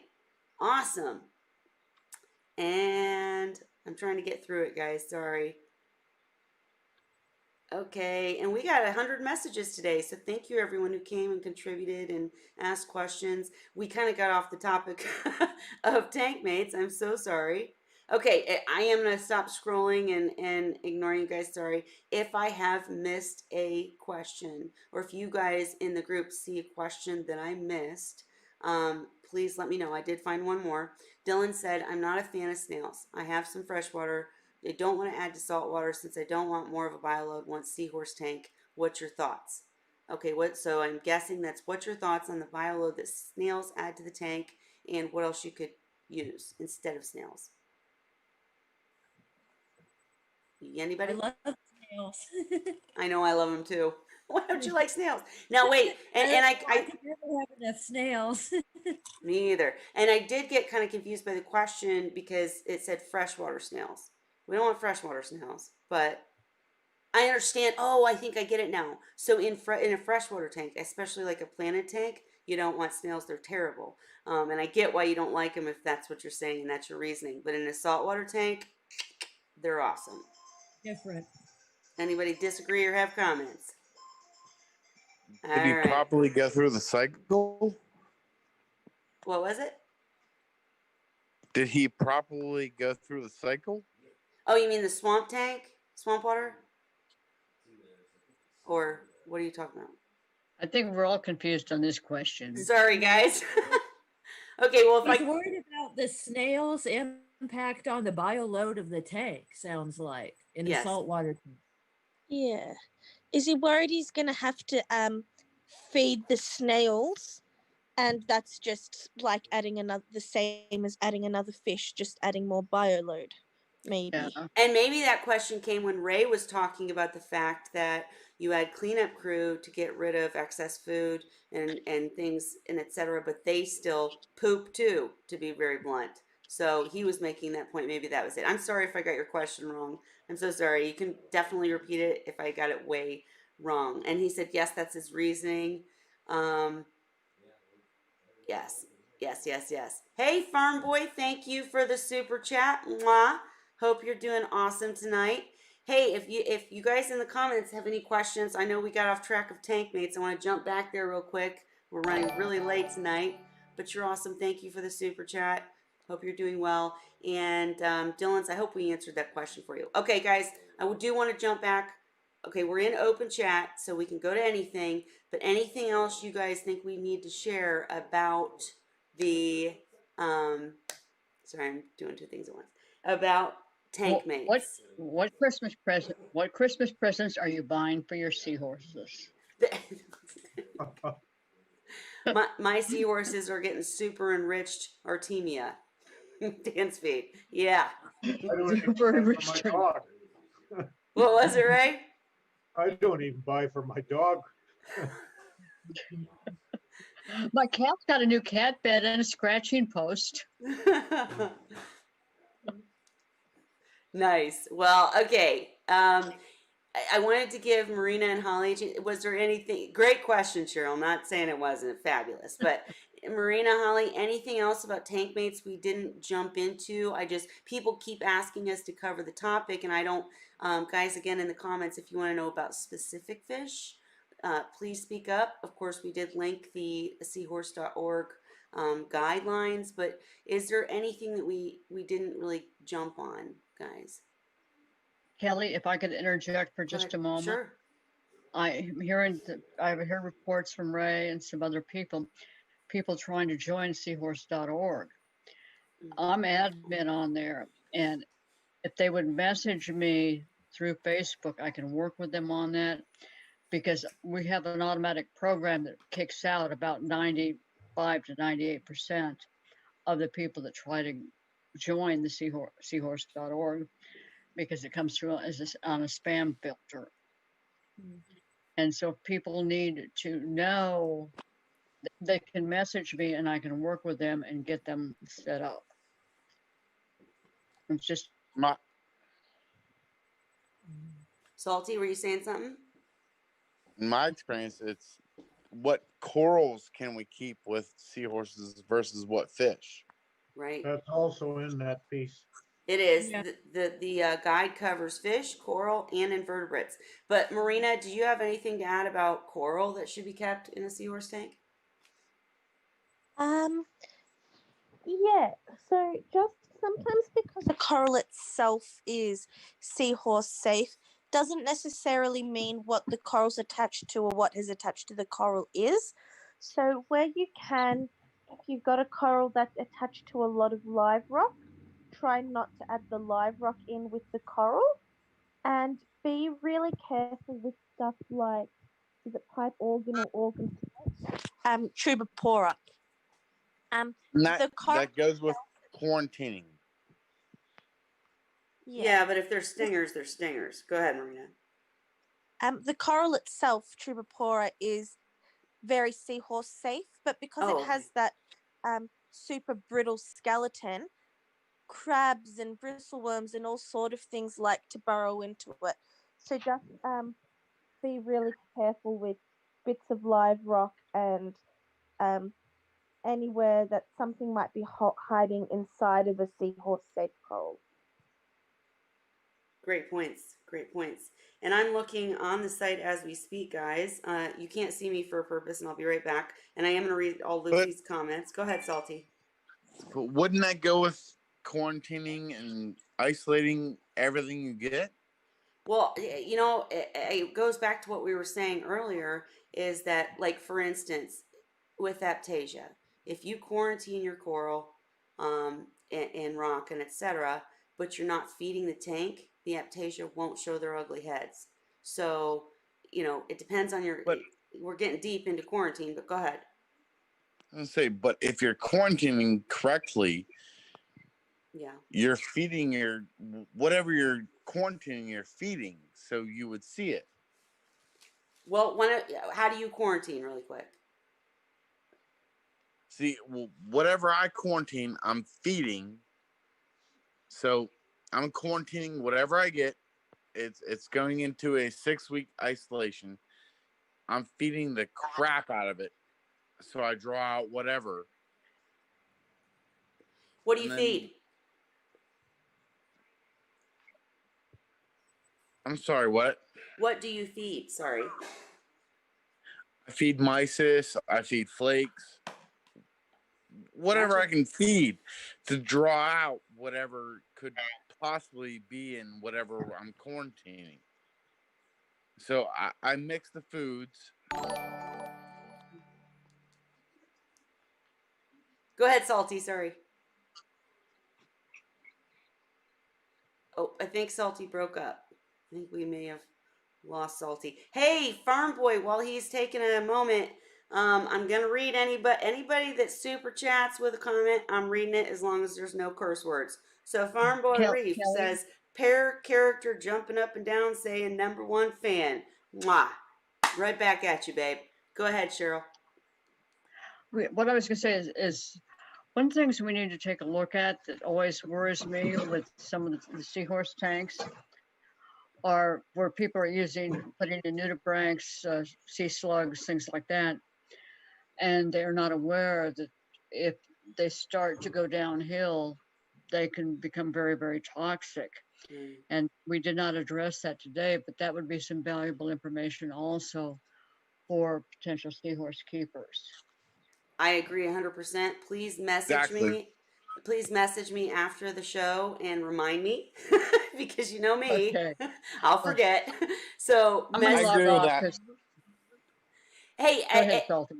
go ahead, Salty. Because once the nudibranchs run out of a food source, they have nothing else to eat.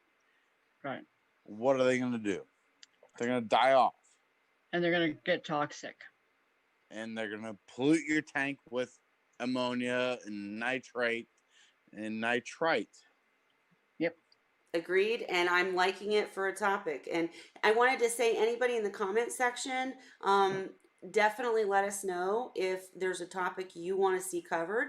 If you don't get in here during Wine Wednesday, you can always comment on the video afterwards. I look at every comment, and or you can message me privately. And Farm Boy Reef, we hope, he was on a few weeks ago. Check out that Wine Wednesday, and also, since you're showing the love, Farm Boy, check out his Saturday night live stream, The Reef Collective, which is I was on one week and is fabulous and fun and awesome for reef keepers. And Farm Boy is also, I probably shouldn't call you Farm Boy, Ryan, sorry, is also designing and setting up a seahorse tank. I dared them or committed them or whatever you want to call it when him and Dee from Brooklyn came on this channel a few weeks ago. I made them commit to setting up seahorse tanks, and when they finally do, following some of our instruction, we're going to vote on whose is the best. It's going to be a blast. So you definitely stay tuned for that one. And a reef and a half, I do see your comments. You got rid of your seahorses, unfortunately. I'm so sorry to hear that. I'm glad you're just here to listen, but if you have any questions, thoughts, or comments, we're interested in them for sure. And I did want to really quickly, guys, sorry if I'm jumping around, but it's 10. I'm 2 glasses in, okay? But I wanted to read also really quickly about the snails that Lucy was commenting on. I can't even say the word. Okay, so just back to Dylan's question about snails and Bioload. And Ray, you can touch on this with your own opinion, but Lucy made the comment, some snails even eat cyanobacterias and dinos. And I can link my favorite snail article that says what each species eats for sure. They don't pollute a lot. Can't I just use copepods instead of snails? Thoughts on that, guys? Copepods instead of snails is CUC. Not much of a cleanup crew. Right. I think Go ahead. I Go- think they're great cleanup crew as long as you don't have as long as you're not trying to tackle a problem.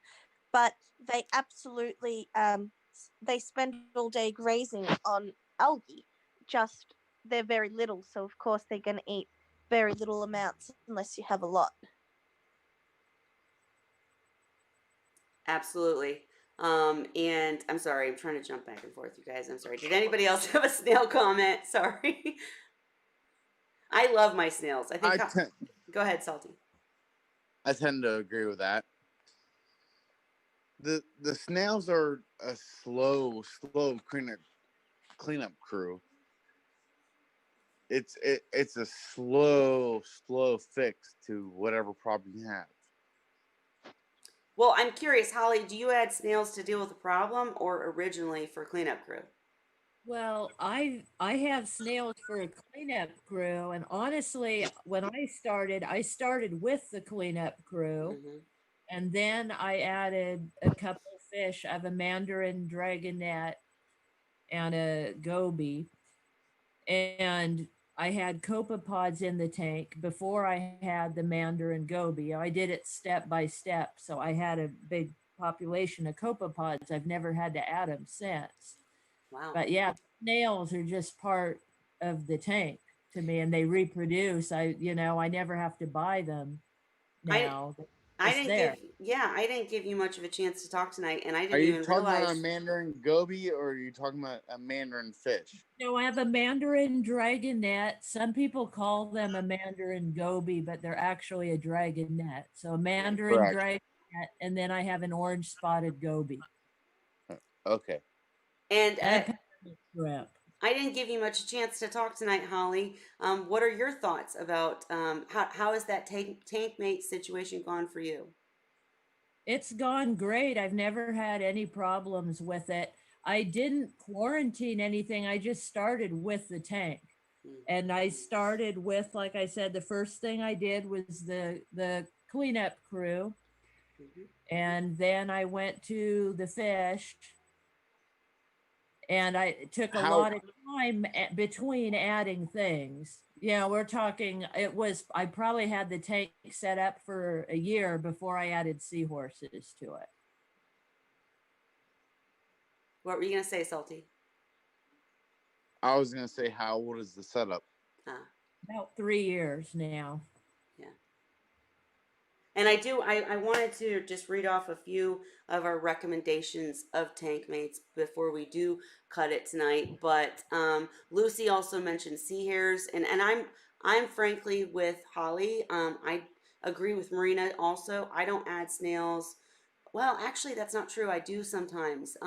Like if I'm a snail gal. I like the snails. I don't trust the crabs. I'm worried that they're gonna pinch, or or anything like that. I'm very careful with my seahorse tanks. I like seahorses, macros, gorgs, and snails.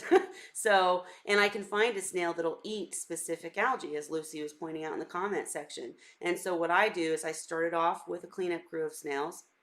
Just I could go through it if you guys wanted me to with the specifics, but bottom line is I got just a little bit of everything. And then if I have a problem that's specific to, say, green hair algae, I'd have to look it up on my little cheat sheet, which I'll link when we're done, guys. But I'd buy snails that ate that, a bunch of them. And if you buy enough, and then do you periodically add more snails? Or you said no, Holly, you haven't had to. Well, I haven't. I probably should now, but I have added more to the cleanup crew, but it's been quite a while. I'm probably due again. Because especially like the little snails seem to reproduce a lot. Yeah. Like the big Astrea, I don't know, Astray, I don't know Mhm. how to pronounce it. Those snails, I only have a couple of those. I could probably use some more of those. You guys, They don't seem to make more like the little ones do. you know what snail? I don't even know if it's considered a snail. What is the? Oh gosh, it's gonna kill me if I don't think of this name. Spinosa or something like that. They almost look like flatworms, but they're snails. Do you know what I'm talking about, you guys? Oh, it's gonna kill I me. Stomatella. don't know all my snail types. What I was it, got, Marina? Is it stomatella? No, I don't think that's it. They're little round. Oh my gosh. Look, we're all Googling now. They're the little. Gosh. Oh, it's going to kill me because you can't buy them anywhere. You cannot buy them. But you often will find them in your filter or your Yeah, plumbing. I You have a tons of little tiny snails that I'm always emptying out of the filter sock before I change filter socks, and they're just everywhere. The little snails. I don't know what they are. I I've mean, got limits and I don't think you can buy those, but you guys, when we're done here, I'm gonna find it and I'm gonna post it when we're done because it's gonna kill me because they're so cool and I wish somebody would freaking sell them seriously because they're so awesome. And Lucy, I did see Farm Boy. Thank you again. Thank you for coming. Thank you for your super chat. Please come back. Can't wait to see the tank once you set it up. I saw Lucy was talking about different snails. She also said that she could share about a sea hare. That's a good topic. And Luce, before you go, if you're still here, please share tank mates that you like to see in seahorse tanks or you have kept in seahorse tanks. Lucy, by the way, guys, is one of the original Wine Wednesday Seahorse Whisperer Society folks. She runs this channel with me. She just has internet issues, so sometimes she can only be in the comments. But we're loving having her here, and share what your thoughts are in the comments for sure. And yeah, we're going on. I might try adding them. OS, it is a good idea. Yeah, I like snails. Okay, real quick, guys, because it's getting too late. Okay, so let's just go through it real quick. What inverts, Holly and I have already talked snails. What inverts do the rest of you like for a seahorse tank? I don't keep any. You don't keep any? No. Brittle stars. Now wait, brittle stars, didn't we say earlier they're no good? Or are they different? No, No, she's talking about micro. the sand ones. The what? The ones for the sand. Oh, sorry. Okay. Sand-sifting stars? What Yeah. was it, Marina? Were you talking about sand-sifting stars? Right. I was mistaking them with the little white ones that I can never say their name right. So, Marina, what inverts do you like for a tank or a cleanup crew? For a seahorse tank, sorry. Snails, and I will likely add some sand-sifting stars. Okay. Do you have a problem with crabs? I know a lot of people that keep seahorse tanks like to keep crabs. I think Lucy does. Lucy, tell us in the comments. But I was always scared. Thoughts? I have a lot of crabs in my tank. Blue hermit, or do you stay away from the red leg, or what? I have mostly blue leg hermits. I have a couple that I don't know what they are. They came in a package, but they're bigger. Gotcha. And I've had those for a few years now. They seem to do fine with the seahorses. And I have a couple emerald crabs also that are real little. Nice. Marina? Just wait until your seahorse to start eating your blue legs. I haven't seen It's that. gonna happen. Trust me. I don't know. I've had them a long time, but everybody in that tank I've had a long time. I haven't added anything new in a Yeah. long time. So they all kind of have their relationships. It You seems haven't like lived until you out. you haven't lived until you see the seahorses decide to team up Oh, Oh, and gee. work together to take a crab apart Oh. or something else even larger. My seahorses aren't that aggressive. They're pretty laid back. well, I don't was think- gonna say, Holly. By the way, guys, on Seahorse Whisperer Society on Facebook, Holly has been sharing some of her amazing video, allowing me to share some of her amazing videos and images and such of her seahorses and her babies, Scrappy Doo and such. So, Holly, if you ever get that recorded of the seahorse eating the snail, or sorry, the crab, please share. I And- did witness a fight between a seahorse and a crab a long time ago, Nice.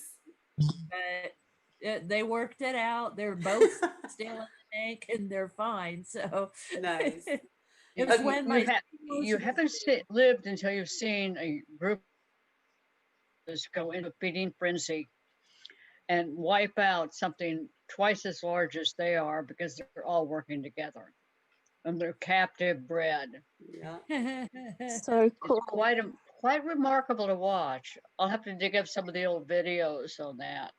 Yeah, I have a video of one of my baby seahorses when it was first learning to eat, bigger food and frozen food and stuff, and going after hunting down like a great big brine shrimp. Mhm. It was pretty interesting. It was like watching a dog hunt. I mean, it gave it a nip and then it saw that it was wounded. Oh, So yeah. then he grabbed on, he shook it like a dog. He Yep. had it by the Mhm. tail and he's shaking it. I'm like, And oh my. they'll all jump on it together repeatedly and they'll literally pick it apart I- until Sorry. they get. Wow. Yeah, I've Yeah. got a video somewhere of a little itty bitty fry. I mean, like this big, and an adult Artemia that's this big. And boy, that Uh-huh. fry was gonna get that Artemia. It didn't care if it was as big as its head. Did not care. Yeah, predators. Do you guys know what a feeding ball is? Uh-uh. Okay, it's where fish come together and are forced into a really tight conglomeration, and then the larger predator fish come in and start picking them off. I have actually observed seahorses doing that with brine shrimp, Wow. large brine shrimp. Huh. Wow. Yeah, Nice. it is really spooky when they do it, but I have actually seen them do a feeding ball frenzy. And a friend of mine who was raising fuscus actually saw them doing it on live mice and shrimp, Jeez. Wow. doing the same pattern. Lucy just said, as Cheryl said, I can't keep hermit's crabs, small crabs, or peppermint shrimp because the seahorses are on it. It's dinner. I'm with you. Hey, and real quick, Lucy mentioned that tank mates she likes are sea hares, snails, virgin nerites, or estrellas, if I pronounced it wrongly. Too bad. Blue-legged hermits, spaghetti worms, various shrimp, feather dusters. What else, you guys? I want to make sure we do cover tank mates. I'm going to read off a few, but I wanted to give you guys a chance. Sarah snails, turbo snails, Snails. Crocus Nectaria snails. snails. We're snail people, yo. What's the name Hey, again? Those they eat birds the crab. don't reproduce, eh? What was it? Pardon Ray, me? wait a minute. Time out. Ray just said, eh? I love it. My Canadian dude. All right, go ahead. Sorry. No, I just said, I guess those virgin nerites don't reproduce. Right. Oh, no. Is Dan in the building? Okay, I do got to check on him though. What were you gonna say, Marina?